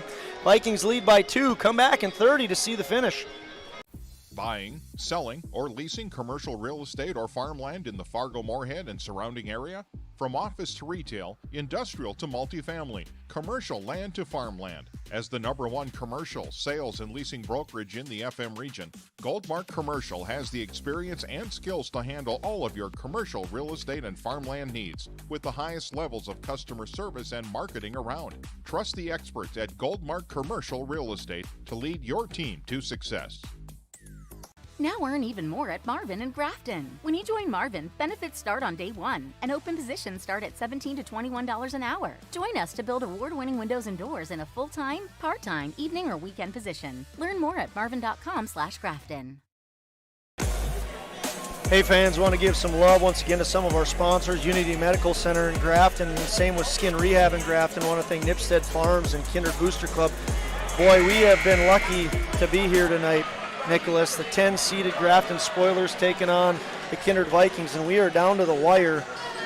Hasn't this been fun, Nick? Yes, it has. Everything you could wish for on a Friday night game.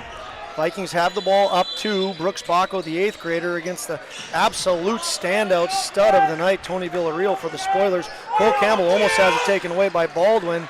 Campbell dribbling around, 28 seconds left. This is interesting, Josh. Grafton 6 on left the shot zone. clock. 4 seconds on the shot clock. No fouls for Grafton. What do you got? Okay, we got a jump ball. To Grafton. Grafton's jump ball. The Spoilers played absolutely fantastic defense there. You're right, Nick. They changed their look, and it confused the Vikings. 21.3. What are the Spoilers going to do? Go for the tie? Go for the win? Braylon Baldwin, my bad, with the ball. We are now at 10 seconds left in the game. Spoilers trail by 2, 9, 8. Baldwin has a look, takes it, fouled, does not fall. He's going to have to make both to tie it up. Yes, he has pressure shots. With how much he has struggled tonight not getting points into the basket, I think he's going to nail both of these, Josh. I would predict the same, but this is what both teams want. Pressure situations. Baldwin does not get the roll. So now, do you intentionally miss? I think you intentionally miss here. I think you got to make and foul. Yeah, you have to foul 3 more times to get to the bonus. Right. I think you have to miss. So he makes. Braylon Baldwin. Now it's going to be over. 5. Oh, there is a foul down here. Down on the court. Coach Will wants an intentional foul. The game is not over. There's 4 seconds left. 4.1 seconds left. Vikings lead by 1. They have the ball. The Spoilers have a lot of fouls to give. That's just their 4th team foul. They have to try and get a steal here, Josh. There's not enough time for them to foul 2 more times and then get a basket up. A lot of good energy in the gym. Baco. They're going to have a foul called against. That's so that works to the advantage of the Spoilers. They're fouling with no time taken off the might as clock. well foul again. 6 fouls. And to Jorgen. Jorgen down low, and that'll do it. Jack Davis puts the final basket away, and the Vikings going to come out of here victorious by a score of 53-50. Great first game of the night. That was a great We got first another game. one to follow. Yes, boy, kudos to both teams. Vikings ended up getting a big lead. The Spoilers worked their tails off to get it close. They had a chance to tie with Braylon Baldwin on the line. He only hit 1 of 2. The Spoilers were within 1 foul away from sending the Vikings back to the line and having a look at it. But with all that being said, the Vikings come out of here with a win by the score of 53-50. Fantastic game. Let's take a 2-minute break, and when we come back, we'll talk a little bit about this game. We'll put an end to this, and then we'll gear up. We got a whole nother game coming. It's the girls' basketball game after this. See you back in 2 minutes for the post game. When you need extra time to heal, our skilled team at Unity Medical Center is here. We'll ensure a smooth transition between your hospital stay and your return home with our swing bed program. It gives you extra time to recover and care specific to your needs, all while staying close to your family. With our new large patient rooms, you have the comfort and space you need to heal. Unity Medical Center, for your health. Your skin is the largest organ in your body. Its healthy function is critical to your well-being. There are more diagnoses in dermatology than any other medical specialty. At Skin Rehab in Grafton, we provide dermatology services using the highest quality, state-of-the-art medical care, patient-centered with an individualized treatment plan. We see male and female patients of all ages. If you want to freshen up your appearance and peel off a few years of sun damage without excessive downtime or discomfort, ask about our aesthetic services. Online, theskinrehab.com. Skin Rehab in downtown Grafton.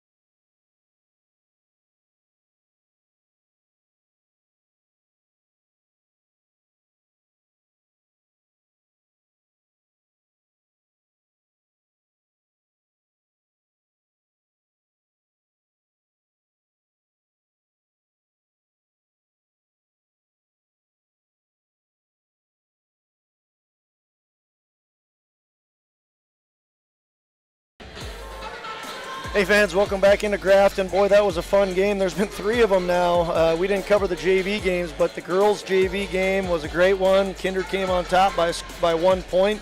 Boys' JV was fantastic. Kindred on top by 3. Grafton had a look at a 3 and was not able to connect. And now this boys' game just ended with another 3-point game. So you had 3 games that ended by a total of difference of 7 points. What a great couple games. Want to give some love to, again, some of the folks listening. Julie Jensen all the way out in Montana. We always love hearing from people listening. A big thank you to some more of our sponsors. Last Chance Grill. Get some pizza, some takeout there. Thank Mayhair. Want to thank Skin Rehab and Lone Wolf. Wouldn't be here without these sponsors. And want to thank Marvin's. A couple more sponsors. Want to thank MLGC and Tommy's Express Car Wash. Nick, what did you think about that game? What a great game it was. It was a great game. I mean, Villarreal took over. Yeah. He was the main reason that game was close at the end, making baskets left and right, and Kindred it seemed like Kindred, they had stretches of really good basketball, stretches of not so good basketball, and that showed letting Grafton get back in the game, and that's something Kindred's been struggling with all year. They look really good at times. They frankly look pretty bad at times, and that's what allows other teams to stay in and beat them. And Grafton, great team. It just seemed like Braylon Baldwin just didn't have it tonight. Had a chance to tie it at the end and just came up short, missing the front end of the 2 shots. Yeah, I agree, Nick. We saw that with Kindred against Castleton. Their third quarter, they lost by 10 points, and then the fourth quarter, they won by 10. You take away just a couple more of those bad stretches, and they're a very dangerous team, which Coach Will and his staff, I think, is going to. I mean, we've seen improvement, no doubt. He's doing a fantastic job with this crew. If they keep improving the way that they are, they're going to be a great team to watch within the Region 1 tournament. And on the Grafton side of things, if Tony Villarreal continues to play like that, he led the team with 23 points. Ryan Hansen had 14. And if Braylon Baldwin just plays, just does a little bit more, which he's incredibly capable of. And let's not say Braylon Baldwin had a bad game. There's a lot of kudos to be given to Cole Campbell, who defensively was outstanding. But Grafton, if they continue to get great things from those 3 guys, which they were a ton of fun to watch, Hansen, Baldwin, Villarreal, and company, they're going to be a dangerous team in Region 2. So let's quick take a look at the individual scores, wrap this game up, and get into our girls game. Villarreal, once again, 23 points. Ryan Hansen had 14. Braylon Baldwin had 6.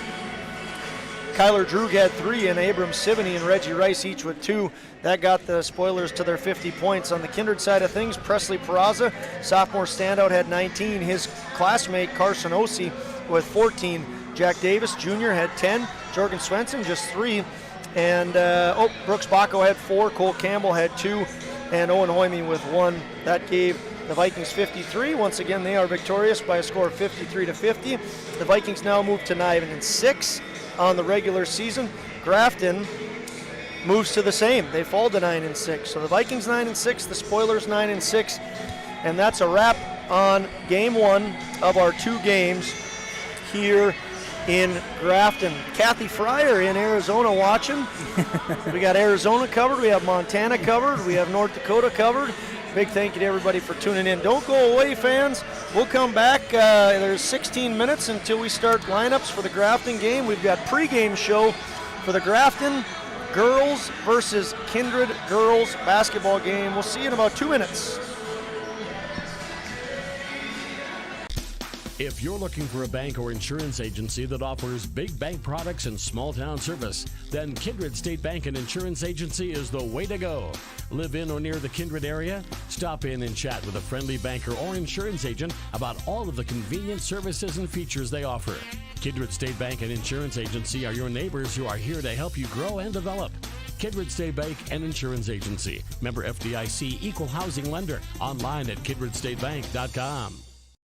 Kindred Storage provides secure and affordable storage 24 hours a day. The units at Kindred Storage are new construction, isolated from water and snow, and are maintained year-round. The area is also well lit to ensure safe and easy access to your possessions day or night. Call 701-428-3121 for availability, unit pricing, and more information. Kindred Storage. You can find them online at kindredstorage.com. You can also find them on the north side of the airport in the city of Kindred.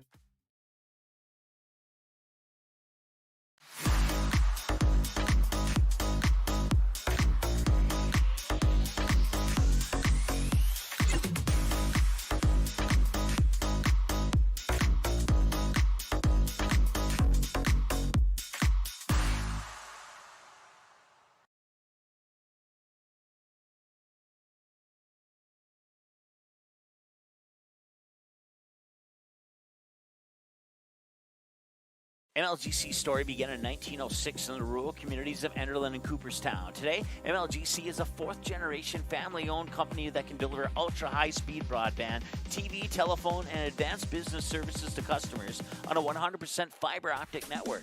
Now available in several rural communities, including Kindred. In an era of exploding technology, MLGC's goal is to deliver future technologies that make rural North Dakota a vibrant place to live and do business.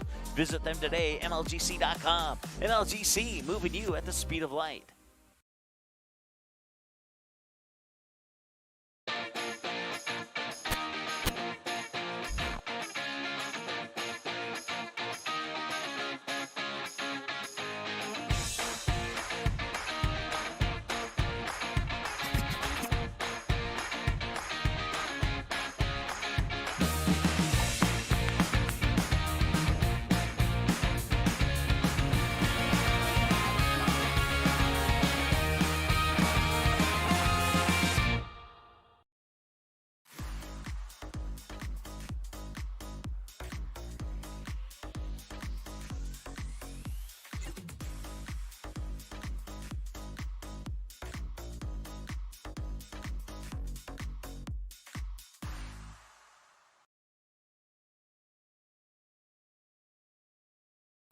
Buying, selling, or leasing commercial real estate or farmland in the Fargo-Moorhead and surrounding area? From office to retail, industrial to multifamily, commercial land to farmland. As the #1 commercial, sales, and leasing brokerage in the FM region, Goldmark Commercial has the experience and skills to handle all of your commercial real estate and farmland needs with the highest levels of customer service and marketing around. Trust the experts at Goldmark Commercial Real Estate to lead your team to success.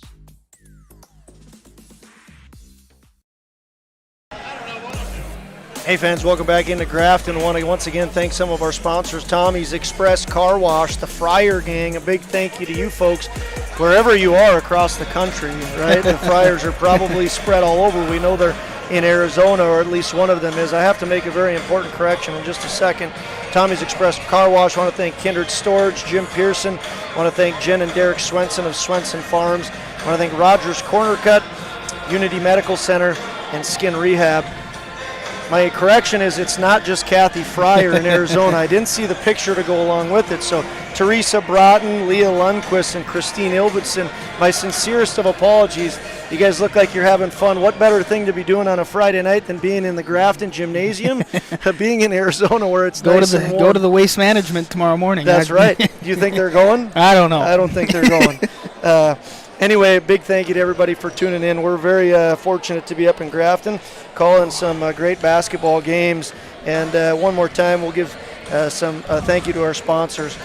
Nick, these are two teams that I would expect are going to put on a similar show to what we've seen in the previous 3 games. Both JV games are close. The varsity boys game was fantastic. The visitors on the scoreboard, the Kindred Vikings, come in with a 13-6 record.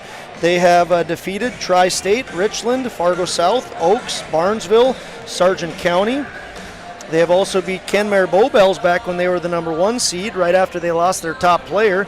They have defeated Maple River, Wyndmere, Lidgerwood, Hankinson, Lisbon, Stanley, Oak Grove, and Enderlin. The Vikings are on a 3-game winning streak. The Vikings have lost to Mayport, Central Cass, DGF, Northern Cass, Thompson, and Shiloh Christian. The home team, Grafton Spoilers, are 12-5. Boast a very similar record as the Vikings. They have wins against Stephen Argyle, East Grand Forks, 4 wins. They have wins against Drayton, Valley Edinburgh, Langdon, Hatton, Northwood. They defeated Hillsborough, Northwood, Mayport, Midway, Minto, Cavalier, and Larimore. They too are also on a 3-game winning streak. They too also lost to Central Cass. They lost to Thompson.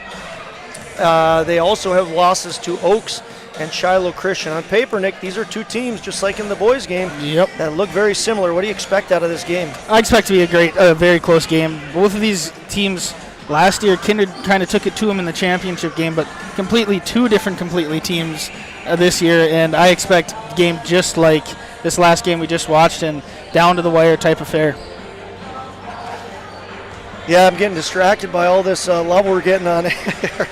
They're having fun in Arizona. Yeah, you're exactly right, though. Two totally different teams. I have a fun segment at halftime planned where we talk about some of the amazing athletes that were on the floor, both on the boys and girls side of things in Kindred last year. But the two teams are have very different personnel, but many of the same expectations, Nick. Both teams want to get to state. Both teams have tough regions that they're going to have to battle through. The Vikings are going to have tough matchups, potentially, more than likely, against Central Cass, Northern Cass. Who am I missing in Region 1 on the girls' side? Sargent County. There's a whole host of teams. I'd say that the top 3 are looking like Northern Cass, Central Cass, Kindred. And in the Region 2, the Spoilers are going to have to go through Thompson, Hillsborough, Central Valley. Was that the other team? Mayport CG. Yes, Mayport CG. So there's a tough Region 2 battle as well. Both again looking to get some good competition here tonight and add to each of them having a 3-game winning streak. We're 8 minutes and 25 seconds away from starting lineups. Let's take another 2-minute break. Thanking our sponsors. We'll be back with more pregame show in 2 minutes. At Unity Medical Center, we're here to help you get back to your best health. Whether you need orthopedics, diabetes care, or cancer treatment, we offer a wide variety of services so you don't have to go far for quality care. And if you need surgery, We're there too, with 2 new state-of-the-art surgical suites, industry safety measures, and our experienced staff, all in the comfort of your hometown. Unity Medical Center, for your health.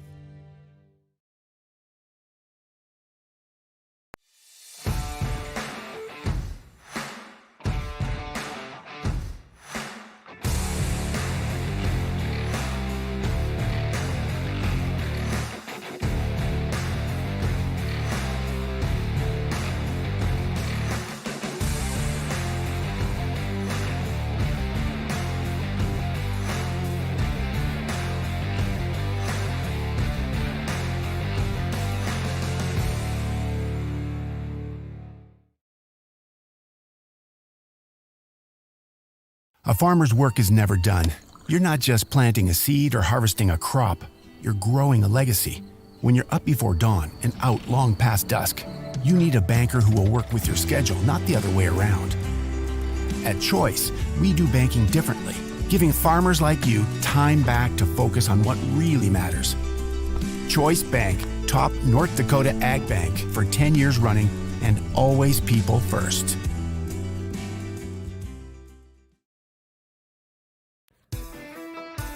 Josh Biernaby, one of the fantastic Joshes from the spoiler class of 2001, along with the crew at Lone Wolf Farms, would like to wish both teams good luck in tonight's contest. Lone Wolf roots especially hard for their favorite tots, Emma and Molly. When in a crunch, turn to Lone Wolf Farm potatoes.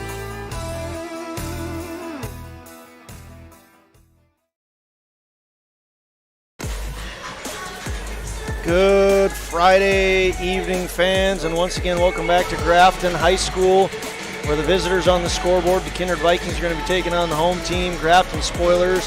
Thanks to Lone Wolf Farms, Josh Biernaby and his crew for sponsoring tonight, Marvin Windows and Skin Rehab. Thank you to Rogers Corner Cut and Last Chance Grill. Thank you once again to Mayhair for all he did to make this possible. I want to thank Goldmark, Commercial Real Estate, and Andy Westby, Runnings of Moorhead, and Kindred Booster Club. For all you enjoying coverage on Magnitude Sports, please consider thanking these sponsors and patronizing those businesses. Nick, let's take a look at the starters. First, for the visitors on the scoreboard, the Kindred Vikings. They will go similar to usual. Charlie McQuillan, senior guard, 5'6". Peyton Getty, junior, 5'3". Casey Berner, sophomore, 5'8".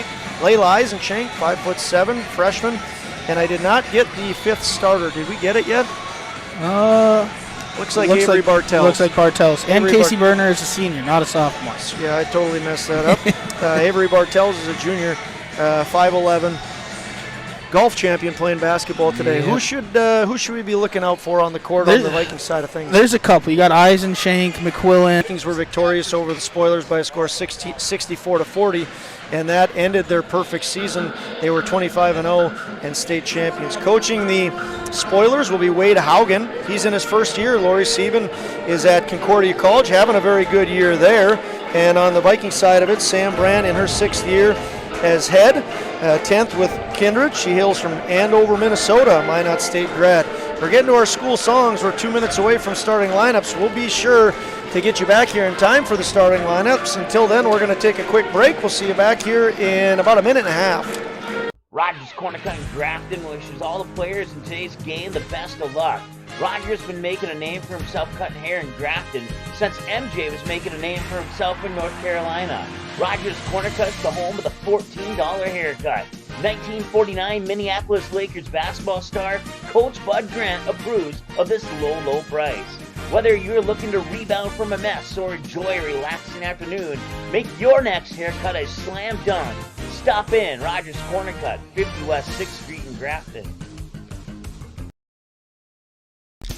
If you're looking for a bank or insurance agency that offers big bank products and small town service, then Kindred State Bank and Insurance Agency is the way to go.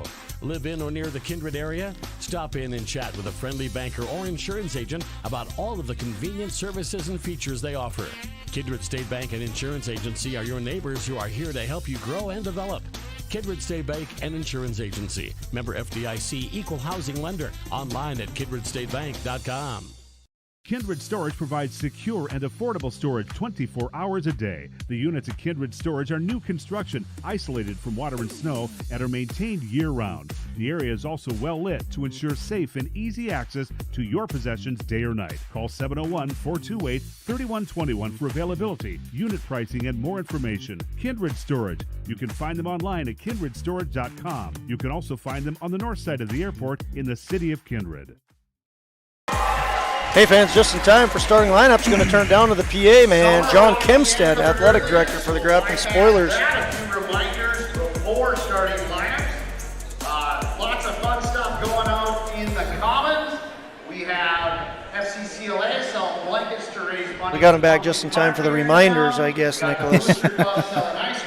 I don't know that our viewers are too excited. I don't think they care too much about the reminders. Getting into the Commons, and yes. But a lot of, as any Class B town is proud of, a lot of different organizations and fundraising opportunities that are fun to see going on. Once again, visitors on the scoreboard are going to be the Kindred Vikings, coming in with a 13-6 record, currently on a 3-game winning streak. Grafton Spoilers, the home team, coming in with a 12-5 record, and also on a 3-game winning streak. Now I think we're ready for the starting lineups. First for the visitors on the scoreboard, the Kindred Vikings. Starting at guard, a 5'7" freshman, number 14, Layla Eisenschenk.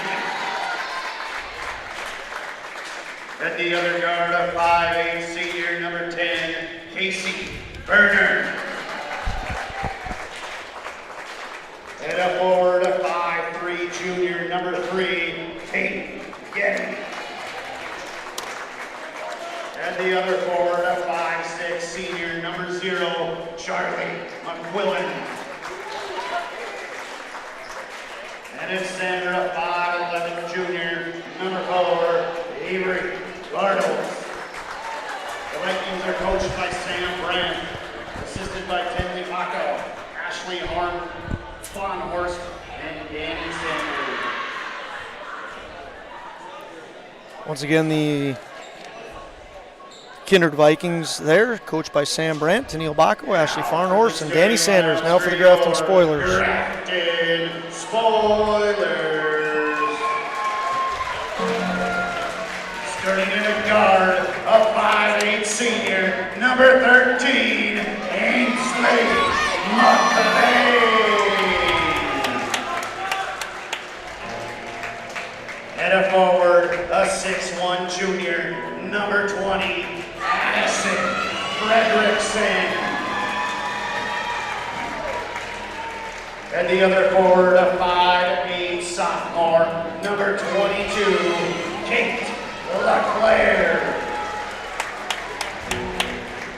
And a guard, a 5'4" sophomore, number 23, Peyton Zingelman. And in center, a 6'1" senior, number 42, Kira Cole. Go, Kira! The Spoilers are coached by Wade Houghton, assisted by J.D. Stallard and Taylor Riley. So there you have it, the Grafton Spoilers, the home team on the scoreboard. First-year coach Wade Haugen, first-year head coach, I should say. Taylor Riley and Jamie Stallard are his assistants. Should be a fun game. We previewed this, Nick, on paper. This should be great, and so far we've had 3 fantastic matchups, 2 great JV games, and a fantastic boys game combined. The separation in those scores was 7 points. Interesting to see how Kindred can handle the 2 6'1" girls for Grafton. Their tallest person is Aiden Haas, and she doesn't start for the Vikings, and she's standing at 6 foot. So let's see if Grafton can take over down and paint early. It has been a big problem for the Vikings all year. Size has hurt them. We'll see what they do to counter it today. Avery Bartels shakes hands with Kira Cole, and the girls take their positions. We are about to tip off game number 2 of the doubleheader. Here we go, Nicholas. That was an anticlimactic tip. The smallest girl on the court takes it, and they're going to go over and back. So the Vikings take first possession and then turn it over. Turn it over. So if you're judging how the night has gone on that tip, it's completely wrong. It was the night has gone fantastic, but that tip, not so much. Now, I think, are we going to have another turnover, or are they going to call a foul on McQuillan? No foul, just tipped out of bounds. Okay. All right, here we go. We'll see if McLean can get something going here. McLean to Fredrickson, back to McLean. Down low, eventually back to into LeClaire's hands. Spoilers, McLean working against Getty. LeClaire gives down low to Ziegelman and in the paint. And good. So first point scored. Go off the hands of Kira Cole. 6'1" center, senior down low. Vikings are going to need to find a way to figure out dealing with size. Layla Eisenshank, freshman, great take. Nice drive. Great bucket. Layla Eisenshank, 5'7" freshman guard, gets the Vikings on the board and sits down the Kindred faithful. Yep, that's foul. Foul's going to go against Layla Eisenshank. That's one thing that might work to the advantage of the Kindred Vikings. These tall girls for Grafton, Kindred's very quick. Let's see if those tall girls can stick with Layla Eisenshank when she drives to the hoop. We're 53 seconds into the first quarter. McLean gives to Fredrickson.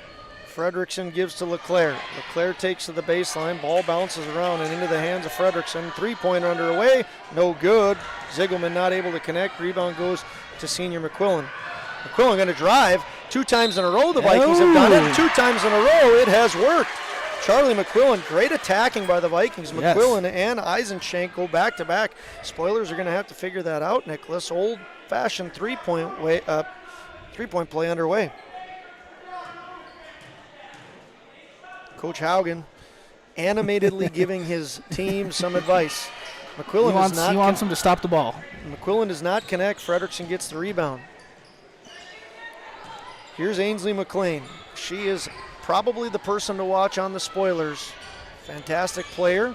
Her and Fredrickson, I think, are going to be the two that are going to have to do it for the Spoilers. McLean into the paint. Ball's knocked away inside and gets the roll. That's Kira Cole. Kira Cole has all 4 points for the Spoilers. Down low. Vikings go inside again. This time Layla Eisenshank is fouled, not able to connect, and Kira Cole has inked herself into the book very mightily.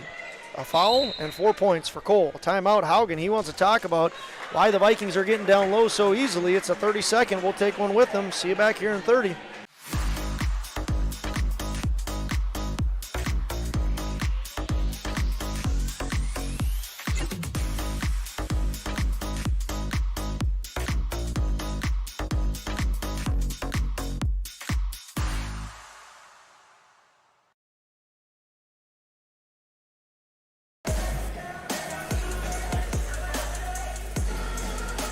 Good Friday evening once again.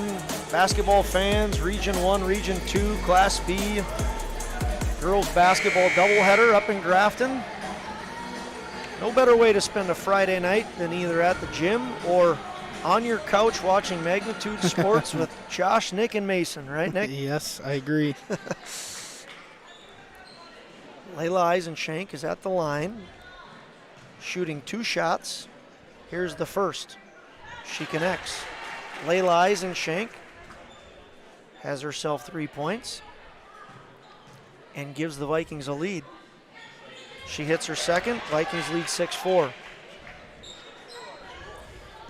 In for the Spoilers right now is Savannah Blackcloud. She gives to McLean. The ball's tipped by Eisenshank and eventually falls into the hands of LeClaire. Ainsley McLean for 3, the lefty, no good. And Avery Bartels has the basket. She gives to Layla Eisenshank, but throws it into the G of the Grafton Spoiler on the pad on the back of the wall. Yeah, I think that's Avery Bartels' post. I don't think the Vikings want her necessarily dribbling that ball down the court. Summer Moberg checks in now for the Spoilers, the junior guard. LeClaire gives to Moberg and on to Ainsley McLean. Ainsley McLean had a phenomenal game a year ago in Kindred. Makes a nice pass there, 3-point basket, no good. Peyton Getty with the rebound. She's going to take it all the way. Cannot connect. Rebound McLean. Well, I don't know if that was blocked. No. I think she got too deep underneath the basket, Nick. McLean has it, working against McQuillan. Eventually gives to Moberg. Ball now to the other side of the court. LeClaire down low. McQuillan works hard. Layla Eisenschenk goes for help. Ziegelman had an open look, gave it to McLean, and now it's in the hands of Summer Moberg. Eventually tipped around, out of bounds, going to go to the Spoilers. Wholesale coming in for the Vikings. Going to be Berner, Amelia Eisenschenk, Sierra Nipstead, the 7th grader, and back in for the Spoilers is Savannah Blackcloud, the sophomore 5'10" forward. Baco checked in too. Good call. Baco also in for the Vikings. The lone senior on the court for the Vikings is number 10. A whole host of youngsters. One of them has the ball, Sierra Nipstead, 7th grader. Dribbles. Oh, thinks about it. Oh, nice pass, Sierra Nipstead. Peyton Getty. Good decision by the 7th grader there. Peyton Getty gets her first 2 points. The junior guard is on the board. Now it's Ainsley McLean's turn. Ainsley McLean, 5'8" senior, leader of the Spoilers. Ball's knocked out of bounds. She has not scored. The only person to score for the Spoilers is Kira Cole. Yep, not as fast-paced as the boys' game. Here, a little sloppy with a couple turnovers for both teams early. Here the Spoilers looking to cut this lead in half. Eventually Almost gets them over. Excuse me, to Blackcloud. Blackcloud works against Berner. LeClaire has the ball now. 8 seconds on the shot clock. See if the Spoilers can get a shot off. Nope. Jump ball. Yep, jump ball. Good That's defense. going to point towards the Grafton way. Kennedy Baco, great defense there. Shot clock will stay at 4. So the Spoilers have 4 seconds to get a shot off. We'll see what they do with it. Going to need to be a quick hitter here. McLean looking around, looking around, looking around. I don't think they're going to get it off. 3, 2, nope. 1. Doesn't Steal matter. by Amelia Eisenschenk, and it all goes for naught. Here's Casey Berner. Deep 3, thinks about it, decides to drive instead. Nice drive, nice basket. Casey Berner gets her first 2 points. The senior 5'8" guard, Casey Berner, number 10, makes it 10-4. Ooh. Behind the back by McLean. Eventually it's back to LeClaire. Guarded against by Nipstead. Now in the hands of Ziegelman. Ziegelman has it knocked away by Baco. Ball goes out of bounds. Friendly fan over there. Gives right back to the ref and says, let's get rolling. Get the show on the road. Speaking of rolling, once again, thanks to Tommy's Express Car Wash. Roll your car through there in a fast fashion to get her nice and clean. Here's Ziegelman. Ziegelman to the top. Into the wing. Baco working hard against her. Now it's Blackcloud. 8 seconds on the shot clock. Great defense by the Vikings. 4 seconds on the shot clock. Spoilers are not going to get this off. 2-1. They got it off. They do. It rattles around. They get their own rebound. Great work by Summer Moberg. And now it's Blackcloud. Left-handed roll, and she gets it. Wow, it looked like it was going to be bad news for the Spoilers, but instead they get 2 points. McQuillan. Great block by McLean. Wow, Ainsley McLean blocks and gives a great assist. What a nice turnaround there for the Spoilers. Ainsley McLean with the block, the assist. I know I just said it wasn't fast-paced, Josh, but that turned around pretty quick. Kate LeClaire hits a 3, and just like that, the Spoilers are within 1. It's 10-9. Well, you said look out for Ainsley McLean, and you weren't lying. Casey Berner was the other one you said look out for. She gets it up, doesn't hit, but Sierra Nipstead picks up the rebound and the putback. Sierra Nipstead's been a fun young lady to watch throughout the year as well. Yes, we said, oh, here's Ainsley McLean. We better not say what we were going to say. Ainsley McLean says, stop talking. She hits her first three-pointer and gets her first 3 points. Ainsley McLean ties it up. It's 12-12. Nice pass. Casey Berner not able to connect. Yeah, this has really picked up, Nicholas. Yes. Rebound went to Savannah Blackcloud, and now it's in the hands of Ainsley McLean. Ainsley McLean takes it inside. Wow, Ainsley McLean, you weren't lying. Oh, man. Before we take a break, Ainsley McLean, this is what she's just done. She got a block. She gave a great assist. She then got a 3, and now she's got a 2. Yes. She has almost single-handedly willed the Spoilers into a 2-point lead. It's Spoilers 14, Vikings 12, 2:09 left in the first quarter. MLGC's story began in 1906 in the rural communities of Enderlin and Cooperstown. Today, MLGC is a fourth-generation family-owned company that can deliver ultra-high-speed broadband, TV, telephone, and advanced business services to customers on a 100% fiber optic network. Now available in several rural communities, including Kindred. In an era of exploding technology, MLGC's goal is to deliver future technologies that make rural North Dakota a vibrant place to live and do business. Visit them today, MLGC.com. MLGC, moving you at the speed of light. Hey fans, welcome back. Coach Wade Haugen really getting after his girls, was not happy about something. But has to be happy with that comeback. Spoilers are up 14-12, a lot of game to play, and this one's setting up to be the fourth of many great games. Eisenshank inside, works against Moberg. Travel call against Eisenshank. Going to go back to the, that was Black Cloud. My bad. I'm getting Black Cloud and Moberg mixed up. I'll try not to do that again. Here now, the Spoilers have the ball. LeClaire has it stolen away by Berner. Oh boy. Everybody's all over the place. It's like a bowling game. McQuillan to Getty. Working against Addison Fredrickson. Berner gets it into the paint. Gives to Avery Bartels for three. She got hits. it. Number 4 for three. Her first 3 points. The junior Avery Bartels gives the Vikings the lead, 15-14. LeClaire with the ball. Ends up directing. LeClaire gets it back now.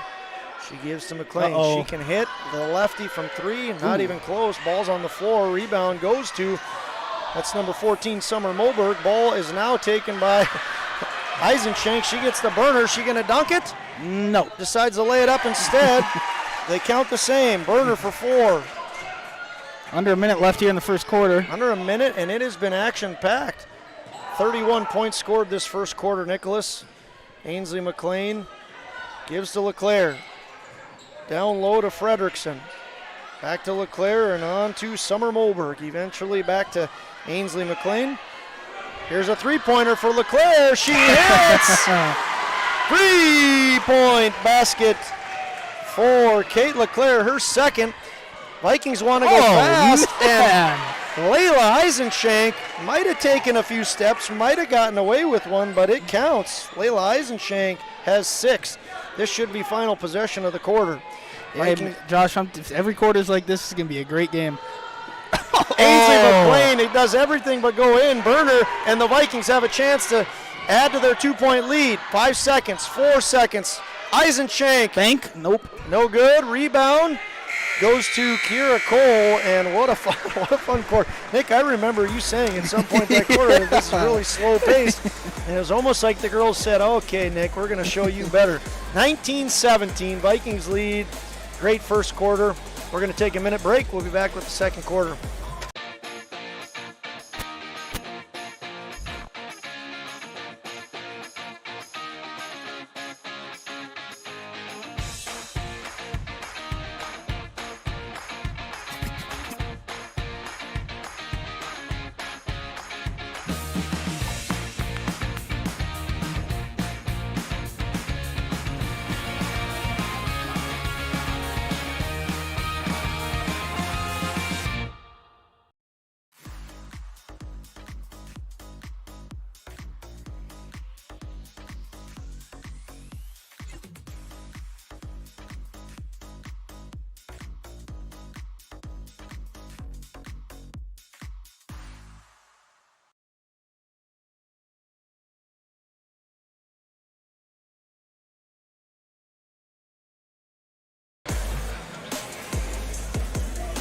Thanks for taking a break with us there, fans. Nick and I had to catch our breath.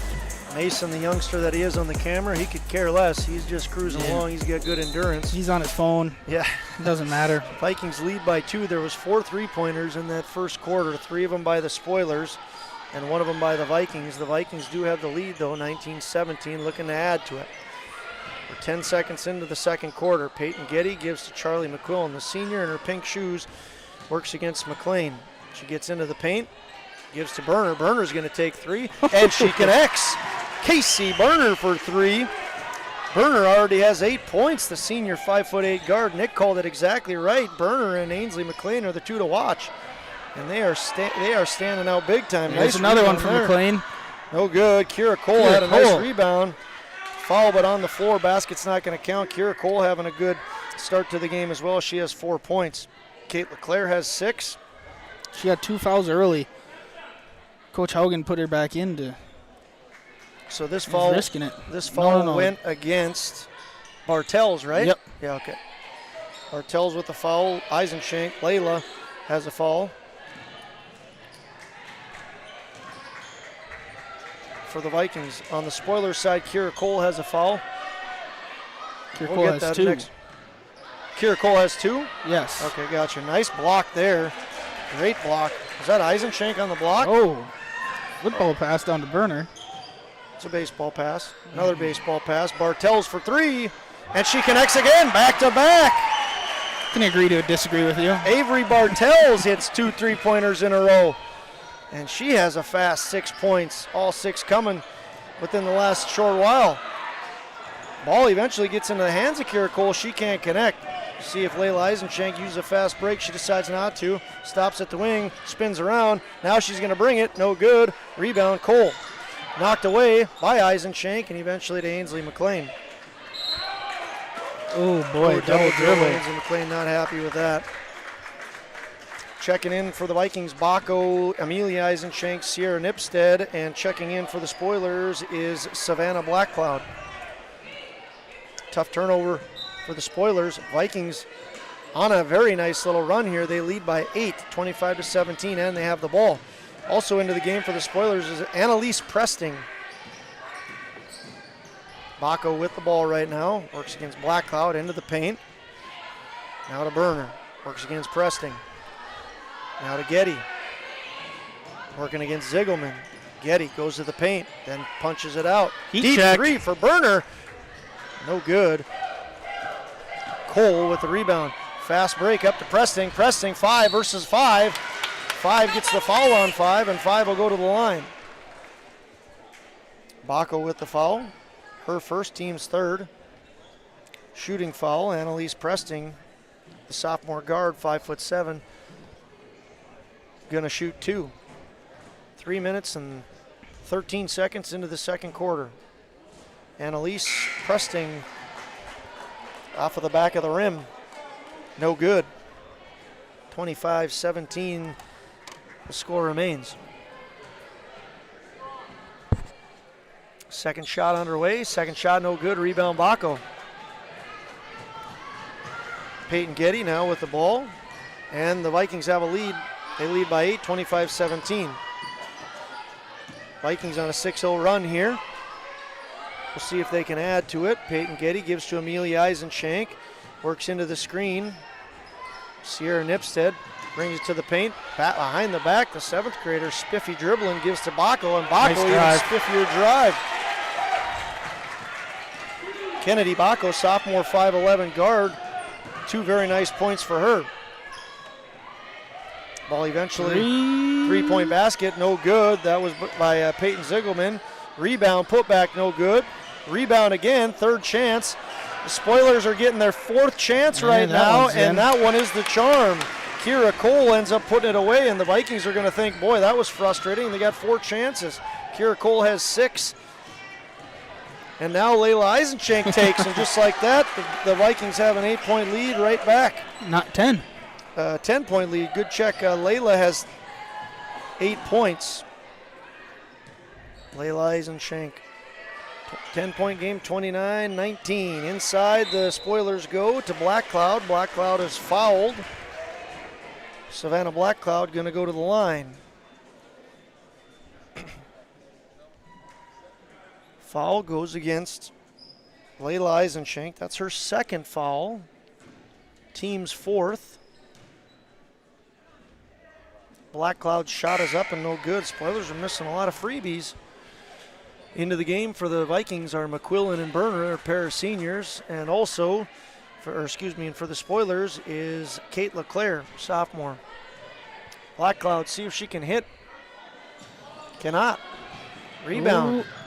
Baco hustled after by Cole, but Baco wins it. Here's Berner into the paint, spinning around, right-handed in. She gets fouled. I was going to say. She got a lot of contact there. Late whistle. Late whistle. I think the foul is going to go against Annalise Presting.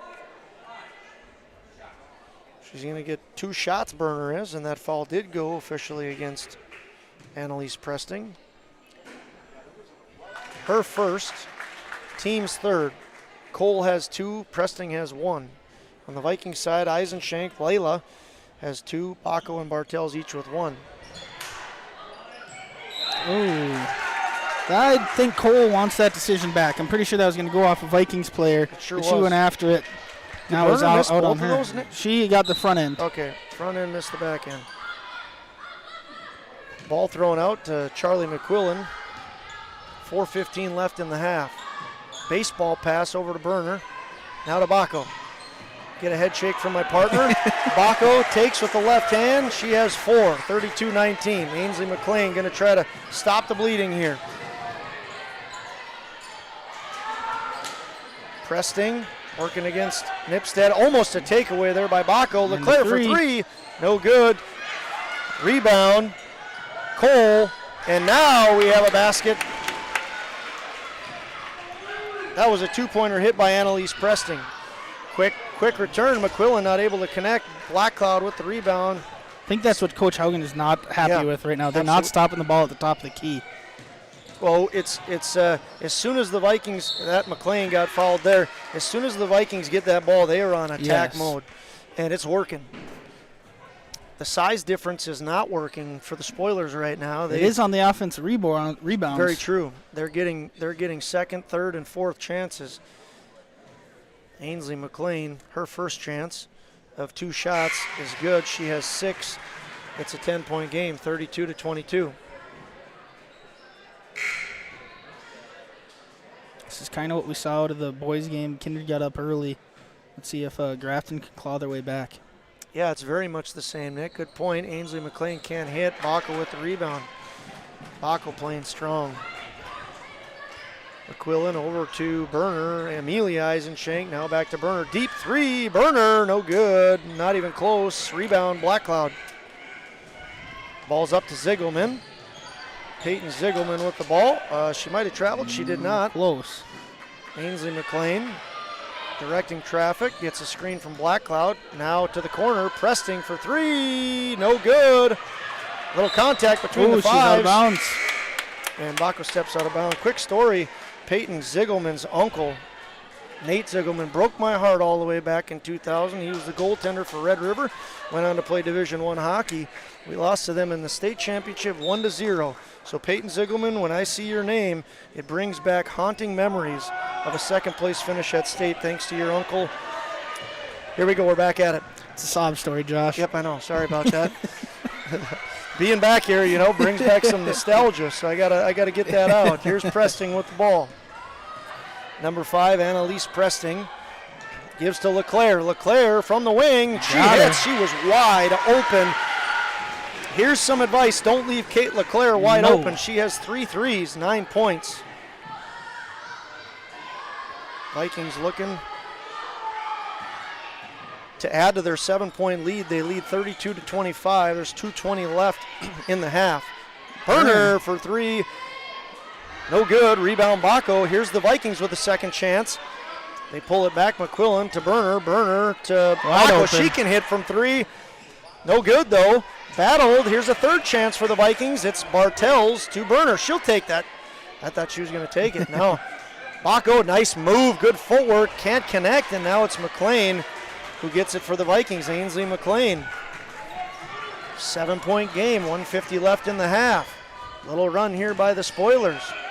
McLean pulls back, gives to Leclerc. McQuillan guards her this time, nice and tight. Black Cloud goes inside. Berner says, Volleyball spiked that out of there. Addison Fredrickson was the intended target. Cornerback Casey Berner knocks it away. Super Bowl Sunday coming up. Oh, so I can't say football pass? We'll discuss that later. Black Cloud, she connects. Black Cloud has 4 points. Savannah Black Cloud, the sophomore. We'll have to discuss that at Last Chance Grill over a pizza, thanking Mayhair for his sponsorship. Want to also thank Kindred Storage, Jim Pearson, and Kindred State Bank. Jim, Sue, Leanne, Sarah, Josh, Dean, and the crew. We wouldn't be here if it weren't for you. And the spoilers wouldn't be creeping closer if it weren't for Savannah Blackcloud and that old-fashioned three-point play. 28-32, Vikings lead by 4. 90 seconds left in the half. Here's Amelia Eisenshank for 3. Rolls around, no good. Savannah Blackcloud is really doing a nice job. She's rebounding, she's scoring, she has 5 points. Bench player coming off and adding some really important things for the spoilers. Here's McLean for 3, no good. And good hustle, great hustle by Blackcloud and LeClaire, but it's going to go out of bounds, and the Vikings have the ball. 65 seconds left and a 4-point lead.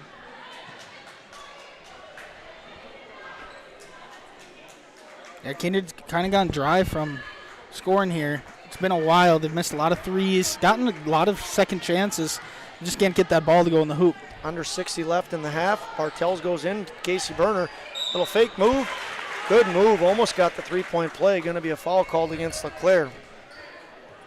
LeClaire, her first foul. LeClaire has 3 3-pointers and 9 points. It's the team's 4th. That one's, yep.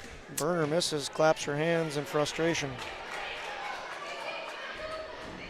Berner has 8 points. She leads the way right now alongside Layla Eisenshank. She misses both, and that's going to go against Eisenshank. Amelia Eisenshank going to pick up the foul. It's going to be the 7th.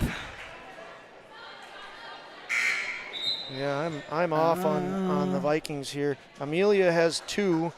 Layla has 2. Baco has 1. Shooting, I'm pretty sure. They should be shooting I have one. 6 fouls down.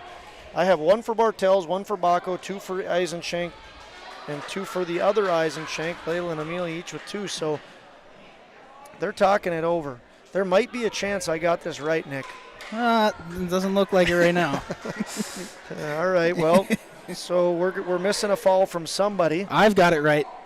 Okay, you got it right. Yep, I've got 7. Of course you do, but your clock is still running, which it shouldn't be. There's 54.9 seconds left in the half.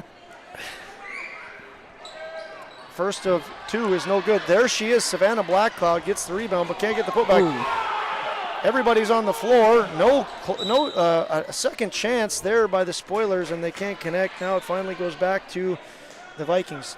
32-28, 47.3 seconds left in the half. Vikings by 4. Great doubleheader here in Grafton. Been a lot of fun. Vikings looking to get more points in their favor here. Berner works against Blackcloud. No good. Second chance. Sierra Nipstead. No good. Third chance. Number 3, Peyton Getty kicks it out. Berner to McQuillan. They have a shot to just take the last shot of the half. Exactly right. Shot clock is off. 20 seconds left. Here we go. Pulling it back. Good move by the Vikings. Up 4. They should have the lead going into the half. Will it be by 4, 6, or 7? McQuillan for 3. Gets the bank. Jim Pearson is working tonight at Kindred State Bank. Gives the loan, and there you have it. 28-35. 3-pointer underway. No good. Charlie McQuillan. 3-pointer.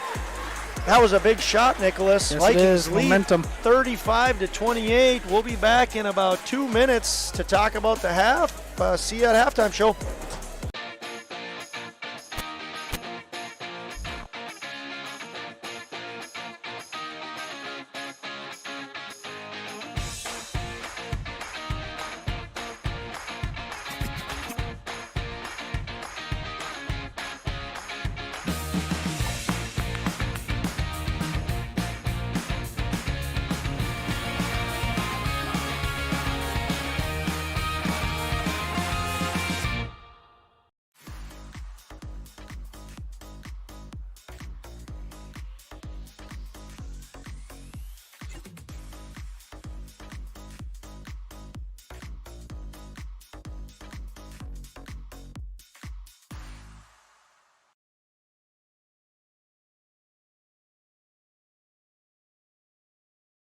Buying, selling, or leasing commercial real estate or farmland in the Fargo-Moorhead and surrounding area? From office to retail, industrial to multifamily, commercial land to farmland. As the #1 commercial, sales, and leasing brokerage in the FM region, Goldmark Commercial has the experience and skills to handle all of your commercial real estate and farmland needs with the highest levels of customer service and marketing around. Trust the experts at Goldmark Commercial Real Estate to lead your team to success. If you have questions or concerns about your skin, Skin Rehab is here to help. Skin Rehab offers a full spectrum of dermatological care from acne, age spots, and eczema to skin cancer and everything in between. And right now, Skin Rehab is offering e-visits with Amy Suda, our dermatology certified nurse practitioner, so you can get skincare anywhere. Skin Rehab, located in Grafton, North Dakota. Visit theskinrehab.com to schedule a virtual or in-person visit today. That's theskinrehab.com. Skin Rehab. Love your skin. Now earn even more at Marvin and Grafton. When you join Marvin, benefits start on day one, and open positions start at $17 to $21 an hour. Join us to build award-winning windows and doors in a full-time, part-time, evening, or weekend position. Learn more at marvin.com/Grafton. Your skin is the largest organ in your body. Its healthy function is critical to your well-being. There are more diagnoses in dermatology than any other medical specialty. At Skin Rehab in Grafton, we provide dermatology services using the highest quality, state-of-the-art medical care, patient-centered with an individualized treatment plan. We see male and female patients of all ages. If you want to freshen up your appearance and peel off a few years of sun damage without excessive downtime or discomfort, ask about our aesthetic services. Online, theskinrehab.com. Skin Rehab in downtown Grafton. Hey fans, welcome back into Kindred. Want to give some love to our sponsors. Choice Financial, Ryer Stark, a proud Grafton alum. Ryer Stark and Choice Financial, a big thank you to you folks for sponsoring our broadcast here. Choice Financial, a big thank you to them. Want to thank MJ Nipstead Management Solutions and a few of our farmers, Swenson Farms, Nipstead Farms, and Lone Wolf Farms. The thing about farmers, they don't just grow good crops, they grow good kids as well, and there's a lot of good kids out on the floor from the Swensons, Nipsteads, and Bjornabys. Thank you to them. One final thank you to Popeyes. Nick, what were your thoughts on the first half? It's a good first half. Kindred started off, both teams, they both started off a little slow, and then when I said that, things erupted and both teams couldn't miss to end that first quarter, and then Kindred started the second quarter right where they left off, got up big, and then they went cold, and then you saw Black Cloud and supporting cast start to pick it up for the Grafton Spoilers. Ainsley McLean's kind of been kept in check in that first half, but it's the supporting cast that got him back into this game, only being down by 7 at half. Leading scorers right now for the Vikings, Layla Eisenshank and Casey Berner each have 8. Avery Bartels has 6. Charlie McCoolin with 5. Kennedy Baco with 4. And Peyton Getty and Sierra Nipstead each with 2.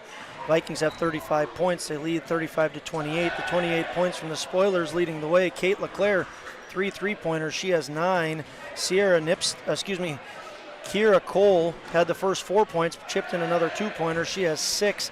So too does Ainsley McLean. Savannah Blackcloud has 5, and Annalise Presting has 2.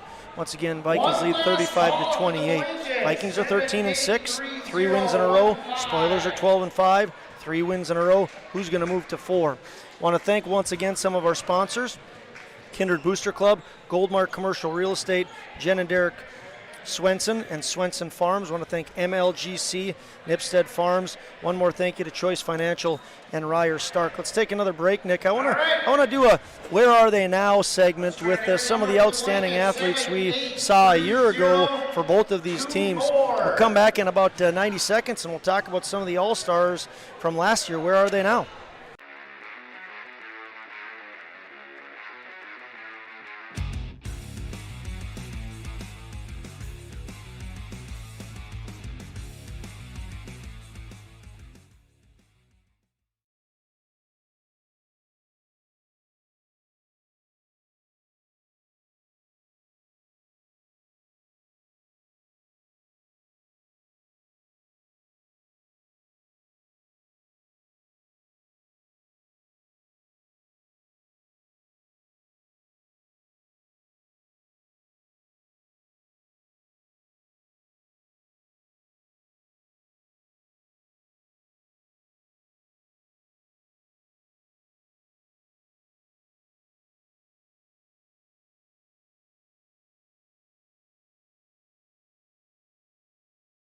Hey fans, I thought it'd be a fun segment. Class B towns have a rich tradition of being proud of their athletes and anyone who moves on and does special things.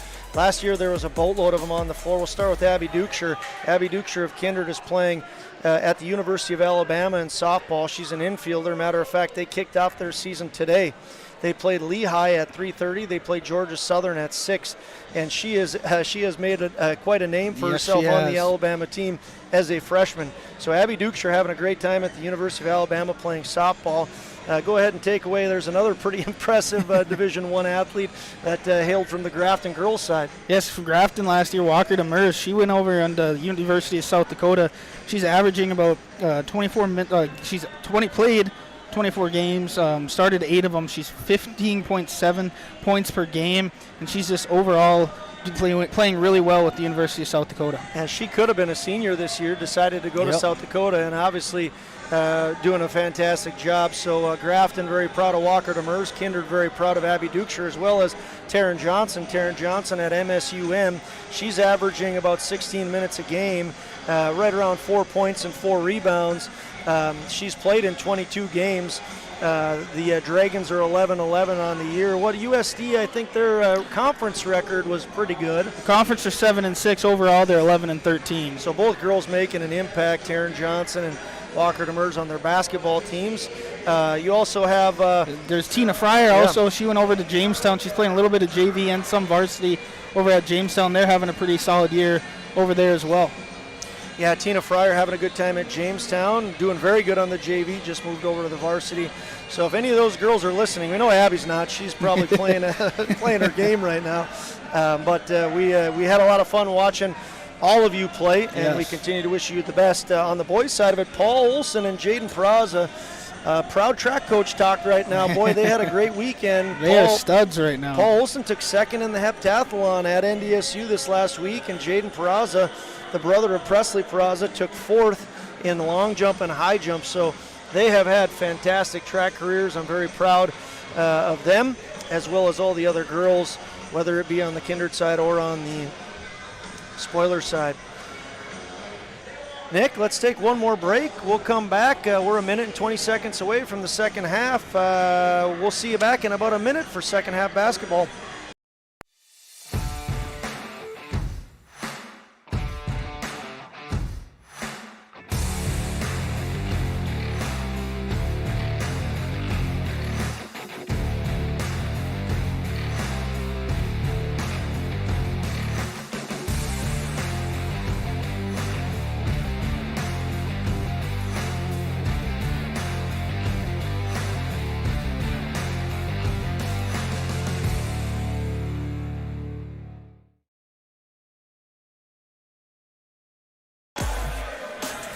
Hey fans, we are 35 seconds away from second half of the second part of a doubleheader. JV games were fantastic. Boys JV on the Kindred side.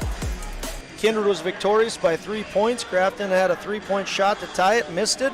Vikings got away with a win by 3. On the girls side of JV things, the Kindred girls were victorious by 1 point, and Kindred also victorious in boys varsity basketball by 3. They're looking for the sweep. The Spoilers do not want to get swept on their home turf. We'll see what happens here in the second half of the girls doubleheader. One more thank you. MJ Nipstead Management Solutions, thank you for your sponsorship. Here we go. We're underway. Second half of the second game of the doubleheader. Ziegelman eventually works the ball all the way down to Cole, and in the hands of LeClaire, eventually now back to Ziegelman. Here's a three-pointer. She can hit it. She decides otherwise. LeClaire has 3 of them. Now the ball goes down low to Kira Cole. She has 6 points. Into Ziegelman. Ziegelman has it knocked away. Ball's going to stay with the Spoilers. Spoilers trail by 7, 35-28. 10 on the shot clock here. They got to go somewhat quick here to make sure they get a shot off. Ainsley McLean looking to pass to someone. And that is real quick. That was a very nice pass, and Addison Fredrickson gets her first 2 points. Great pass. And Addison Fredrickson found herself wide open. 35-30, Vikings lead. Nipstead gives to Berner. Burner all the way to Bartels. She's going to take it and miss. Rebound, Burner. Burner going to go back up with it. Works against Addison McLean. Ainsley McLean, sorry about that. And then eventually gets to Charlie McQuillan.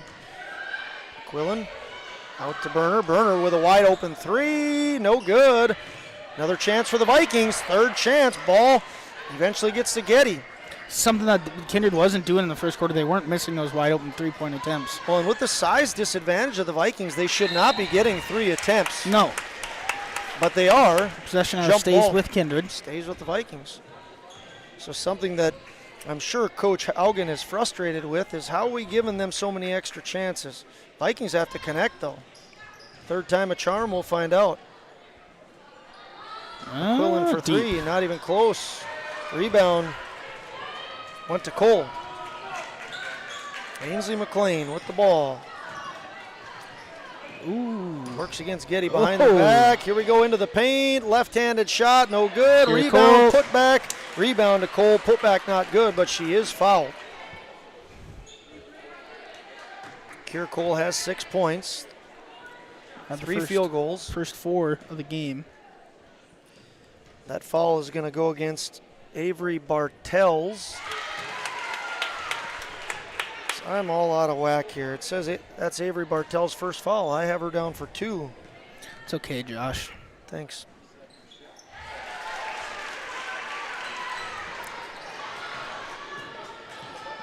Both baskets are made by Kiera Cole, and it's a 3-point game. Amelia Eisenchenk gives to Bartels.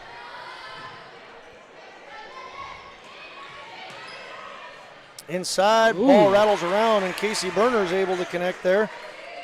Casey Burner is in double digits. She has 10. Vikings lead by 5. McLean between the legs works against Getty. Eventually gives to LeClaire. LeClaire has it dribbled off of Avery Bartels. Oh, Kindred faithful did not like that one either. I think that was the right call I do personally. And it's odd that the people that didn't like it were on the opposite end of the stands. of the stands. Yeah. Here we go inside. Great play by Burner. Layla Eisenchenk, she's going to hustle after and get it to Burner. I think she's going to be fouled as LeClaire picks her up. Yep, Eisenchenk got fouled. Foul. This one goes against Summer Moberg. Her first. Team's first. McQuillan now with the ball. Gives to Bartels. Vikings lead by 5. Go inside. Nice pass. No good. Rebound to Moberg. Now they're going to quick go up. Spoilers are great play. Nice basket there by Addison Fredrickson. She has 4. It's a 3-point game. No surprise, Nick. Every game's been close. Yep. It's the best kind of games to call. Close games. Getty gives it to McQuillan. She goes behind the back unintentionally. Gathers the ball. Gives to Layla. Layla gets a screen from Bartels. Bartels looks for Burner. Now goes inside to Getty. The Grammatos, no good. Ball then gets knocked out of bounds. It's going to go to the Vikings. Yep. Here we go, Nick. Another chance for the Vikings. Nipstead, Amelia Eisenchenk, and Bacco checking in. So too is Ainsley McLean of the Spoilers. Getty, Layla, and Bartels out. Got that one. Casey Burner for 3. That was after that shot went in, she kind of had a sigh of relief, like, finally. 13 points. When you're in a slump, keep shooting, right, Nick? Eventually it'll go in. McLean drives to her left. Left-handed shot. Rattles away. No good. Can't go that way through the hoop. Good attempt and rebound. Down low by Fredrickson. Ball's going to go out of bounds, and it's going to stay with the Vikings. Good rebound there by Fredrickson. I think they called it jump ball there, Josh. Oh, they did? Yep. Jump ball stays with Grafton, though. Okay, yep. They are switching it over right now. Doug, the trusty old scoreboard guy, Doug Johnson, switches the arrow. McLean block. Blocked by Bacco. Boy, Kennedy Bacco has really come on strong for the Vikings. Kennedy Bacco with a big block. She has 4 points tonight. But that block was a nice one. 6-point lead The Vikings have 4:17 left in the third. McLean, Blackcloud. Over to Ziegelman. Ziegelman gives to Moberg, and Moberg connects. She gets her first 3 points. The junior guard gets the Spoilers within 3, cuts the lead in half. Amelia Eisenschenk trying to answer for the Vikings. Vikings get a nice little lead, Spoilers come back. Vikings get a lead, Spoilers come back. See if they can keep doing it. McQuillan in Almost trouble. Got it into Nipstead. Yeah, Nipstead gets it. Another 3. Not underway. Pullback. Little short for Burner. Quick toss up. Peyton Ziegelman. She's hounded by 2 Vikings and then gives back to Ainsley McLean. McLean to Moberg. Inside to Blackcloud. Left-handed layup. Wow, that was nice ball movement by the Spoilers. Blackcloud has 7. Great movement by the Spoilers. They're within 1. See what the Vikings do to answer. Bacco works against Ziegelman. 3-point basket. Amelia Eisenschenk. She gets her first 3. The freshman hits a 3, puts the Vikings up by 4. Coach Sam Brandt wants a 30-second timeout. We'll see you back in 30 seconds. Vikings lead 43-39. A farmer's work is never done. You're not just planting a seed or harvesting a crop. You're growing a legacy. When you're up before dawn and out long past dusk, you need a banker who will work with your schedule, not the other way around. At Choice, we do banking differently, giving farmers like you time back to focus on what really matters. Choice Bank, top North Dakota Ag Bank for 10 years running, and always people first.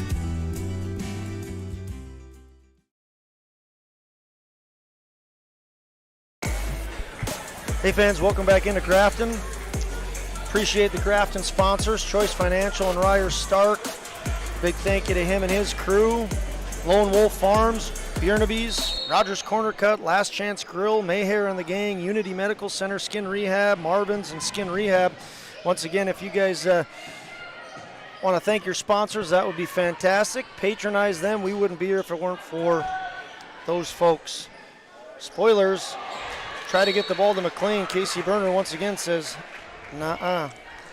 That one's more of a football knockdown.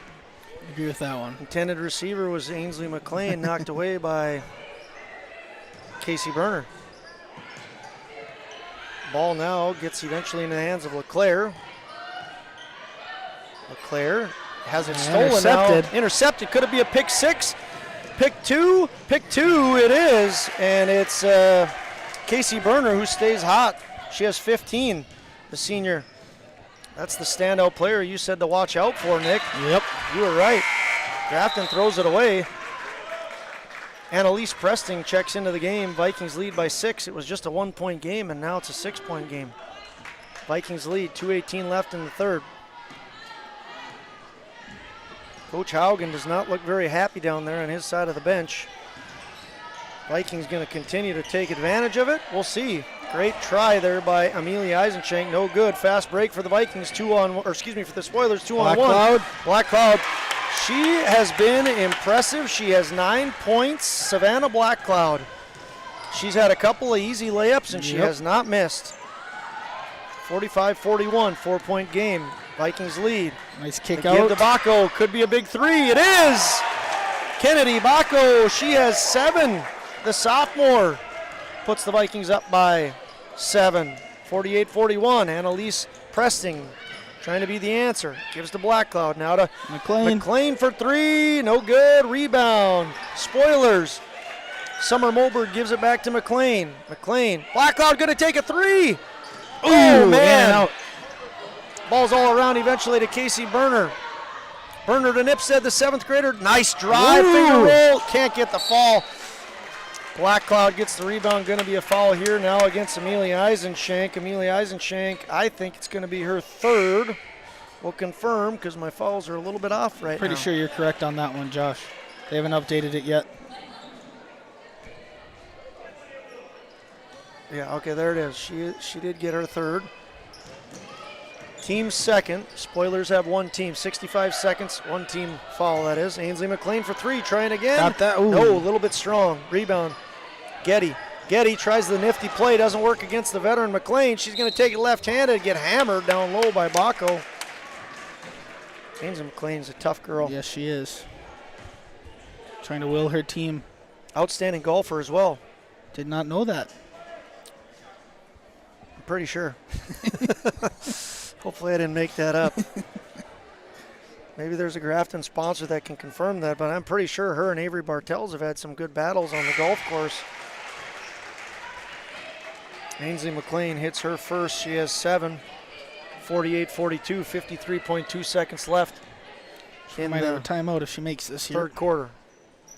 Ainsley McLean hits again. It's a 5-point game, 53.2 seconds left in the third quarter. Come back in 30 seconds to see how it ends. If you've become sidelined by pain, injury, or a health condition, our physical therapy team at Unity Medical Center can help you get back to doing what you love. Our licensed physical, occupational, and speech therapists offer both inpatient and outpatient services for all ages. Whether you've just had surgery, experienced a sports or occupational injury, or are dealing with a chronic condition, Unity Medical Center, for your help. Rogers Corner Cut in Grafton wishes all the players in today's game the best of luck. Roger's been making a name for himself cutting hair in Grafton since MJ was making a name for himself in North Carolina. Rogers Corner Cut's the home of the $14 haircut. 1949 Minneapolis Lakers basketball star Coach Bud Grant approves of this low price. Whether you're looking to rebound from a mess or enjoy a relaxing afternoon, make your next haircut a slam dunk. Stop in Rogers Corner Cut, 50 West 6th Street in Grafton. All right, fans, in case you're wondering, our sideline reporter has just confirmed that Ainsley McLean is, in fact, a fantastic golfer. 2 years ago, she took second at state golf, lost to Avery Bartels by 1, and last year she took second and lost to Avery Bartels by 7. She's going to Crookston. She's going to play basketball and golf. All things indicate Ainsley McLean is a stud, Nick. Yep. Let's see if the Vikings can add to their 5-point lead. 35 seconds left, 19 on the shot clock. Avery Bartels goes inside to Getty. She is blocked by Black Cloud, but the foul goes against Black Cloud. Looked like all ball there, Nick. Maybe it did. I thought it was, if anyone, it was going to be McLean there on the arm. I think the Vikings got a break. 32 seconds left in the third quarter. The Vikings lead by 5. Getty going to try to make it 7. She gets 2 shots, hits the first. Peyton Getty up to 3 points. Gets her number. That one rolls out. It's Black Cloud. Spoilers could hold for the final possession. They're down 6. Ainsley McLean takes it down low, kicks it out. Moberg to Ziegelman, inside to Black Cloud, back to Ziegelman, back to Black Cloud. Black Cloud works against the golf champion. She's in trouble. 14 seconds, throws it away. Is it tipped? No. Nope. Vikings have a chance to add to their 6-point lead. It's 49-43. Layla Eisenchank to Getty. Under 10, 9, 8, 7, 6. Ooh, Berner decides not. 5, 4, 3. Good decision. And there it is. Berner could be the last basket. Ainsley McLean can give it a shot. Nope, short. Good basket there. Was that Bartels we said that hit that? No, that was Berner. Berner, good call. Yes, Berner. Nice job on that, partner. 51-43 Vikings lead. We're headed to the final quarter of basketball action on a Friday night. Come tune in 1 minute. If you have questions or concerns about your skin, Skin Rehab is here to help. Skin Rehab offers a full spectrum of dermatological care from acne, age spots, and eczema to skin cancer and everything in between. And right now, Skin Rehab is offering e-visits with Amy Suda, our dermatology certified nurse practitioner, so you can get skincare anywhere. Skin Rehab, located in Grafton, North Dakota. Visit theskinrehab.com to schedule a virtual or in-person visit today. That's theskinrehab.com. Skin Rehab. Love your skin. Josh Biernaby, one of the fantastic Joshes from the spoiler class of 2001, along with the crew at Lone Wolf Farms, would like to wish both teams good luck in tonight's contest. Lone Wolf roots especially hard for their favorite tots, Emma and Molly. When in a crunch, turn the Lone Wolf Farm potatoes.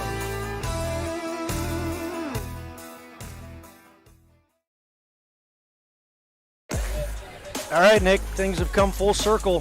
The folks I was a ring bearer in the wedding for all the way back in the 1980s, Bucky and Kristen, are paying attention to the game tonight. Hey, Bucky and Kristen.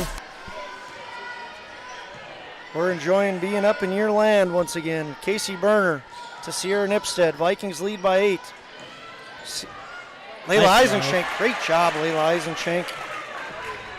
She has 10. She's in double digits. Oh, they got a wide open lane. The three-point shooter can't connect here. Berner, great hustle, corrals the ball. Throws it to Charlie McQuillan indirectly. 7:25 left in the game. 10-point game. Berner got a little lazy with that pass, Nicholas. Yes, she did.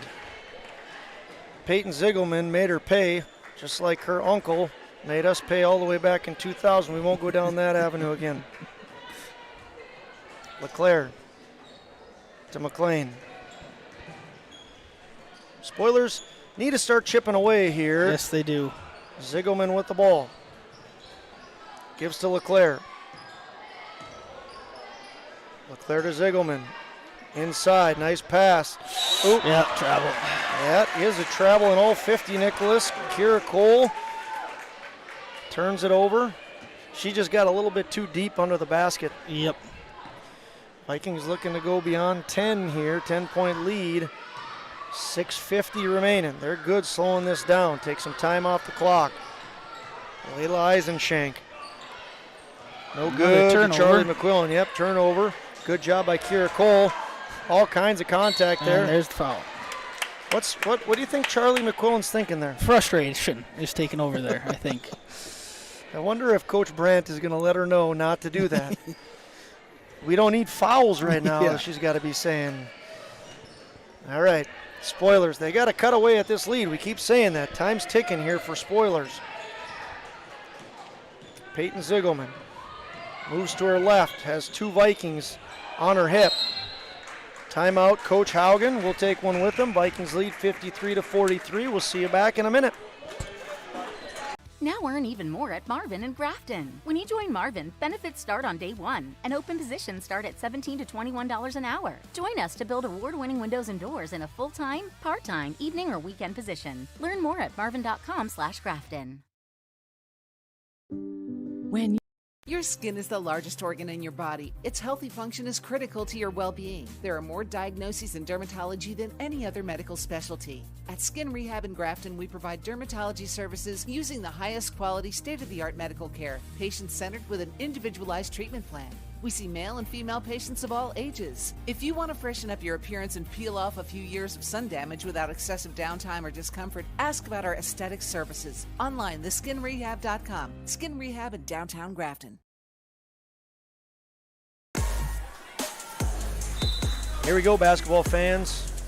10 points separate the Vikings and Spoilers, and 6:25 separates Victor. Spoilers with the ball. In the hands right now of LeClaire, and all the way over to Kira Cole. Back to LeClaire. Try to work inside. Nice play. Not able to finish, but there was a rebound there. Addison Fredrickson couldn't finish. Kira Cole gets the rebound on the putback. She has double digits. Cole with 10. Vikings slowing things down. All the way across the court. Nope, Avery Bartell says, I'm shooting this. No good. Rebound, Ziegelman. Ziegelman in a little bit of trouble. Vikings really pressing hard. Cole gonna take it. Cole gives to LeClaire. She can hit. Oh, and she does. game. LeClaire hits her 4th three-pointer. Kate LeClaire, the sophomore forward, has 12. All three-pointers. 5-point lead for the Vikings. It was 10 just about a minute and a half ago.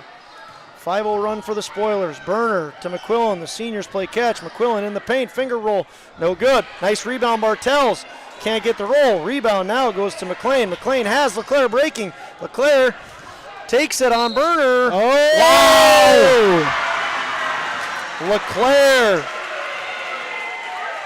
I mean, why wouldn't she get a chance at the three-point play? That's all she's been doing is hitting threes. Now she's going to try an old-fashioned one. Great drive there. Casey Berner is going to pick up her first foul. The tide has shifted in this last minute and a half, Josh. It was a 10-point game about, 90 seconds ago. Now it's a 7-point game. Excuse me, a three-point game. My bad, with LeClaire at a shot to make it a two-point game, and she does. What a turn of events. LeClaire is having herself a great game. 5 minutes left in this game. Thanks for tuning in to Magnitude Sports. Two dandies of a game for you guys here. Two dandies on air, two dandies off air. JV games were great. Varsity games are also great. Berner, nice work by the senior. She works back against LeClaire. They got themselves a nice little battle going. LeClaire drew the foul against Berner a little bit ago, and now Berner returns the favor. LeClaire with her. Did they give that foul? They gave that to Addison Fredrickson, didn't they? Must have. Yeah, they did. So LeClaire still has one. That foul went against Addison Fredrickson, my bad. Berner hits both. 55-51, 4-point game. 4:38 left. Inside they go to Cole. Kira Cole kicks it back out. Eventually to McLean. Going to work a screen with Fredrickson, then give to LeClaire. Vikings aren't going to leave her open from three-point land. McQuillan doing a great job. Eventually to McLean. 10 on the shot clock. 4:20 left in the game. Nice drive. You talk about strength, determination, all that stuff. Ainsley McLean just showed it off there. Cole said, get out.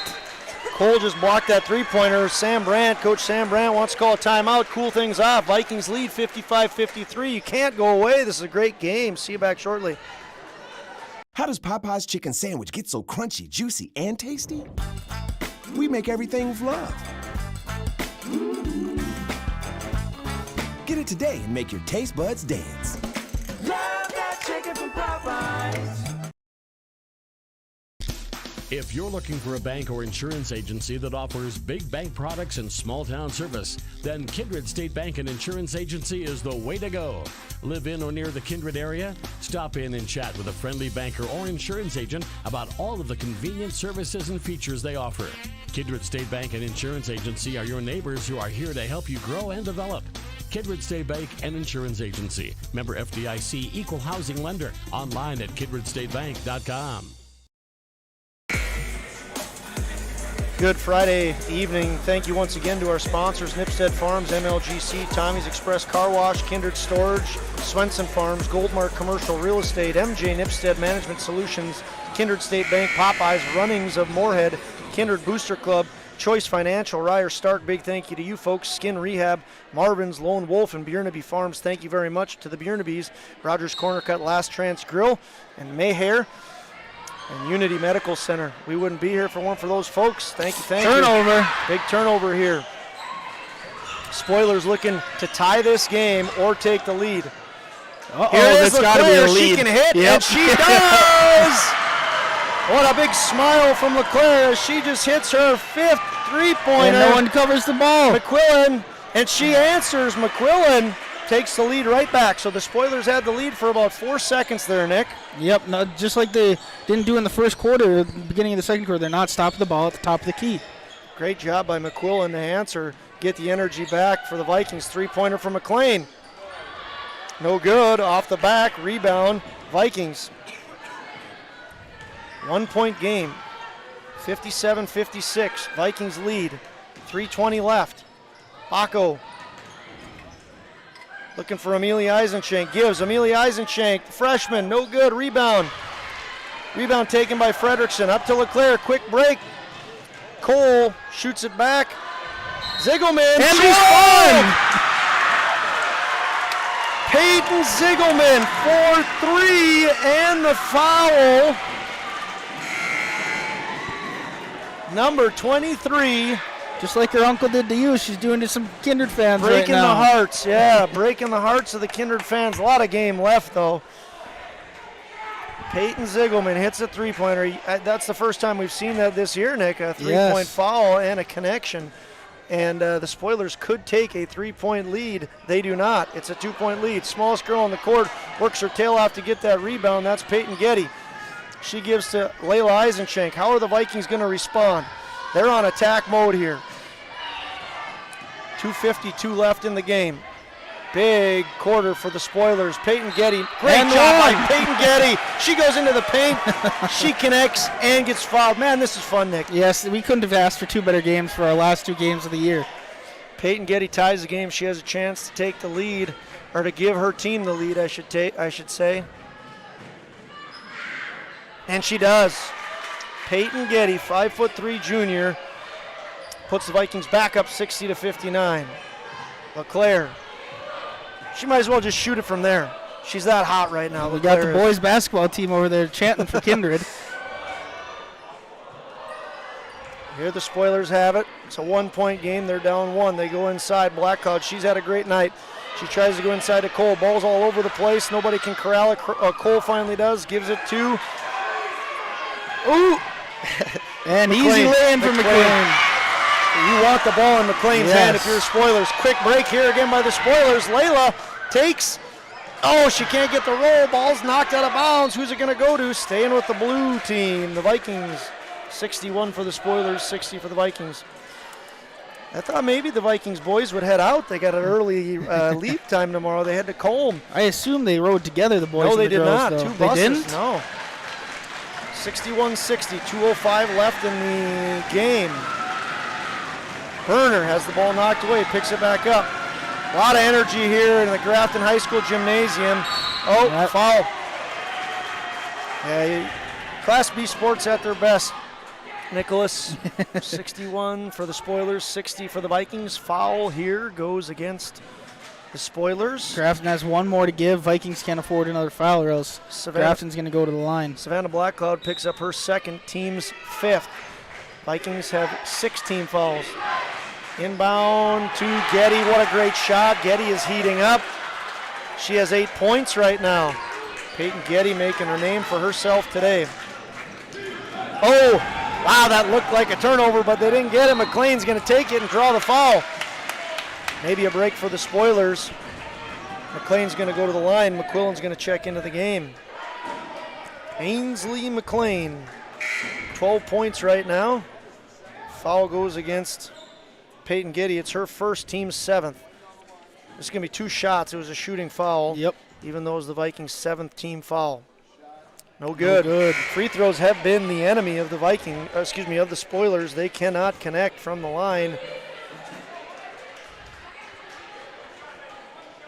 They need to connect here to get the tie. 62-61.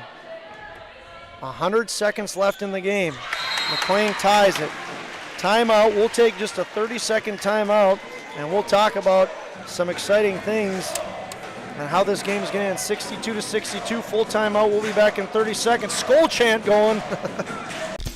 If you're looking for a bank or insurance agency that offers big bank products and small town service, then Kindred State Bank and Insurance Agency is the way to go. Live in or near the Kindred area? Stop in and chat with a friendly banker or insurance agent about all of the convenient services and features they offer. Kindred State Bank and Insurance Agency are your neighbors who are here to help you grow and develop. Kindred State Bank and Insurance Agency. Member FDIC, Equal Housing Lender. Online at kindredstatebank.com. Well, we're coming back nice and early because there's a lot of important things to be decided. 62-62 through 3 quarters. We have a lot of action left here. Nick, what are each team's coach telling them in the huddle? Go win this dang game. Go get your 4th in a row, right? Yes. Both teams have 3-game winning streaks, 140 away. That's why we play these games, Region 1, Region 2. They want to have good competition, especially going into tournament time. And that seems like every stinking year there's always 1 or 2 teams at Region 1 or Region 2 out of these girls that make it to the championship. Last year it was both teams. Berner didn't connect here. Rebound went to Cole. We got a foul called. Foul called. 1-and-1 opportunity now. So that foul's going to go against Casey Berner, her second, team's 8th, 1-and-1. Yeah, you're exactly right, though, Nicholas. These Region 1, Region 2 has been well represented. Yes. In the state tournament. Kira Cole for the lead. In and out. In and out. Layla Eisenschenk going to bring it down the court. Stops at the wing, gives to Berner. 1:20 left. Tie game. Berner tries to get in the paint. She does. Layup, and it is in. Casey Berner. 21 points for Berner. Let's see if McLean, the two players to watch were Berner and McLean. LeClaire has made a big name for herself. Here's a chance for Moberg. She hits! Excuse me, that was Peyton Ziegelman. She has 6. And the gym is alive. The Vikings just threw it away. The Spoiler faithful are very excited right now. 65-64, Spoilers lead, and they have the ball. A lot of things yet to happen. 49.7 left in the game. What a fantastic night of basketball. Yes. Layla Eisenschenk almost gets the steal there. It's Ziegelman. Ball's on the floor. Eisenschenk will go get it. Nope. Kira Cole, Black Cloud. Wide open LeClaire. Down low to Claire. LeClaire connects. 3-point game, 35 seconds. Shot clock and game clock are almost identical. LeClaire hits. We'll see what the Vikings do. Are they going to play for overtime? Layla Eisenschenk. She can hit a 3. Berner can hit a 3. There she is. Berner. Can she tie it? No. Rebound. Vikings. Shot clock's off. Berner. Will she take another one? Gives to Getty. Timeout. Coach Brandt. Boy, oh boy. I think we just stay here, Josh. 12.3 seconds left, Nick. This has been a great game. This has just been a great night overall. Very happy we decided to come up here into, as you would say, God's country up here in Grafton, North Dakota. Yeah, what else could we expect, I know. Nick? I mean, just a great place in the state of North Dakota. Two of my favorite teams in the entire state duking it out. One haymaker, another haymaker. Fun night, no doubt about it. So what do you got drawn up if you're the Kindred Vikings? Drawn up, you got to either give Layla Eisenschenk or Casey Berner the 3. Unless you want to risk it, go to the basket quick, foul right away. Hopefully they miss the first end of the one-on-one drive and win the game. But I think right now Sam Brandt's drawn up a 3-point play for one of those two girls. And Grafton Spoilers have had many chances from the free throw line and have not been able to connect. Correct. So you might be right. If you got a 2-point basket that's easy to hit from, go ahead and take it, foul, and maybe you got a chance to win it on a 2-pointer. But you're right, if they're getting a 3, it's either going to be from Layla Eisenschenk or Casey Berner. Could throw in McQuillan in too, but those two girls have the best opportunity, and they've been shooting most threes tonight. 12.3 seconds remain in the fourth quarter. Spoilers lead 67-64. Thank you quickly to Choice Financial and Ryer Stark, Skin Rehab, Marvin's, and Lone Wolf Farms, Rogers Corner Cut, Last Chance Grill, and Unity Medical Center. Here we go. Getty to McQuillan. 9. Here comes Berner for 3. Another shot at it. Short. In and out. Rebound. LeClaire. 3, 2, 1. They got a foul. Why did they not foul? Game is over. 67-64. Basket did not count. And the Spoilers, fantastic, come from behind lead. Yes. Kindred had some chances. Yes, they did. 2 wide open shots from Casey Berner, and neither of them fell. Something to talk about, too. I mean, they got to finish that game, right? Follow the Spoilers right away and send them to the line. You got a chance, but things to learn in this tight Region 1, Region 2 matchup, great emotion, too, out of both teams. Grafton got a little bit of revenge from last year, and Kindred beating them twice last year and in the championship game, so big win for Grafton tonight. A lot of grit and determination from both teams. What a fantastic game. Nick, let's take about a 2-minute break. We'll come back. We'll recap this game. We'll thank our sponsors one more time. We'll do a short post-game show. Stick with us. Come back in 2 minutes for the post-game show. If you're looking for a bank or insurance agency that offers big bank products and small town service, then Kindred State Bank and Insurance Agency is the way to go. Live in or near the Kindred area? Stop in and chat with a friendly banker or insurance agent about all of the convenient services and features they offer. Kindred State Bank and Insurance Agency are your neighbors who are here to help you grow and develop. Kindred State Bank and Insurance Agency. Member FDIC, Equal Housing Lender. Online at kindredstatebank.com. Kindred Storage provides secure and affordable storage 24 hours a day. The units at Kindred Storage are new construction, isolated from water and snow, and are maintained year-round. The area is also well lit to ensure safe and easy access to your possessions day or night. Call 701-428-3121 for availability, unit pricing, and more information. Kindred Storage. You can find them online at kindredstorage.com. You can also find them on the north side of the airport in the city of Kindred.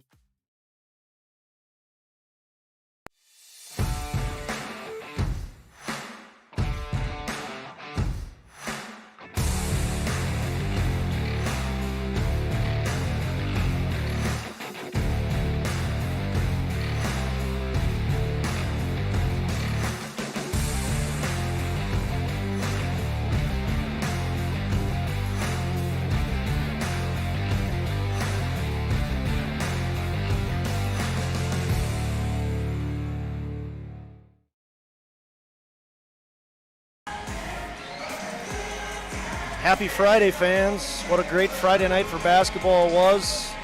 Fantastic matchups all around, JV and varsity. Kindred comes out of the night 3-1. They get wins from both JV teams, and the boys, the girls, lose arguably a heartbreaker here. Grafton Spoilers are victorious by a score of 67-64. I'll first take a look at individual scores, Nick, and then I'll turn it over to you for your thoughts. Leading the way for the Vikings, you called it Casey Berner. She had a great game, 21 points, nothing to hang her head about. She had a couple looks at a three-pointer, missed them both to tie it, but 21 points. She did a tremendous amount for the Vikings. Next behind her was Layla Eisenshank. She had 10, and then it was Peyton Getty with 8. Charlie McQuillan and Kennedy Bacco each had 7. Amelia Eisenshank chipped in 3, and Sierra Nipstead, the 7th grader, had 2. Vikings are going to move to 13-7. Their 3-game win streak comes to an end. We'll now move over to the Grafton Spoilers. Grafton Spoilers were led by Kate LeClaire. She had 5 3-pointers, Kate LeClaire did. She had 20 points tonight. She had a fantastic night, Kate LeClaire did. Next for the Spoilers was no surprise to us, Ainsley McLean, 13. Kiera Cole had 10. Savannah Blackcloud had 9. Peyton Ziegelman, 2 big 3-pointers. She had 6. 4 points for Addison Fredrickson, 3 points for Summer Moberg, and 2 points for Annalise Presting. The Spoilers are going to move to 13-5. They have now won 4 in a row. Nick, what did you think about that game? That was a great game. I mean, Casey Berner showed up. Just unfortunate for her not to knock down one of those last 2 shots she had. But kind of like the boys' game, too. We expected their star players to come out in Baldwin, and then we expected McLean to come out, and it wasn't really that way. It was Villarreal in the first game, and this game is LeClaire. And then Ziegelman stepping up late with 2 big threes in the fourth quarter. Role players really stepped up tonight, and a great overall win, getting some revenge on the Vikings for the Spoilers tonight. It was fun, no doubt about it. The Vikings are not up in action until they hit the region tournament. February 16th, Thursday, February 16th, the Vikings head to Shields Center and the Sanford Health Athletic Complex in Fargo, and tournament play is already up for the girls. They'll be the 3 seed going into that tournament. And it'll be a fun tournament. This game, hopefully the Vikings learn from this and get better. It's by no means is this change any of your goals or anything like that. Great for them to come up here, battle hard. Unfortunately for Vikings fans, they end up on the short end of the stick. For the Grafton Spoilers, they have a matchup tomorrow at Crookston, and then they play again on Monday at Park River. They then play at Grand Forks. They host Grand Forks Central. They've got a lot up before their region tournament starts on the 17th at the Betty. I hope I read that right. Pretty sure you did, by good. the looks of it. Great game once again. Vikings fall to the Spoilers by a score of 67-64. Vikings move to 13-7. The Spoilers improve to 13-5. I want to thank you for tuning in. Nick, we'll go one more break of 60 seconds, and then we'll come back and wrap it up. We'll give some thanks to our sponsors and give our closing thoughts, and then we'll head out. Come back in 60 seconds. Thanks for tuning in. A farmer's work is never done. You're not just planting a seed or harvesting a crop. You're growing a legacy. When you're up before dawn and out long past dusk, you need a banker who will work with your schedule, not the other way around. At Choice, we do banking differently, giving farmers like you time back to focus on what really matters. Choice Bank, top North Dakota Ag Bank for 10 years running, and always people first.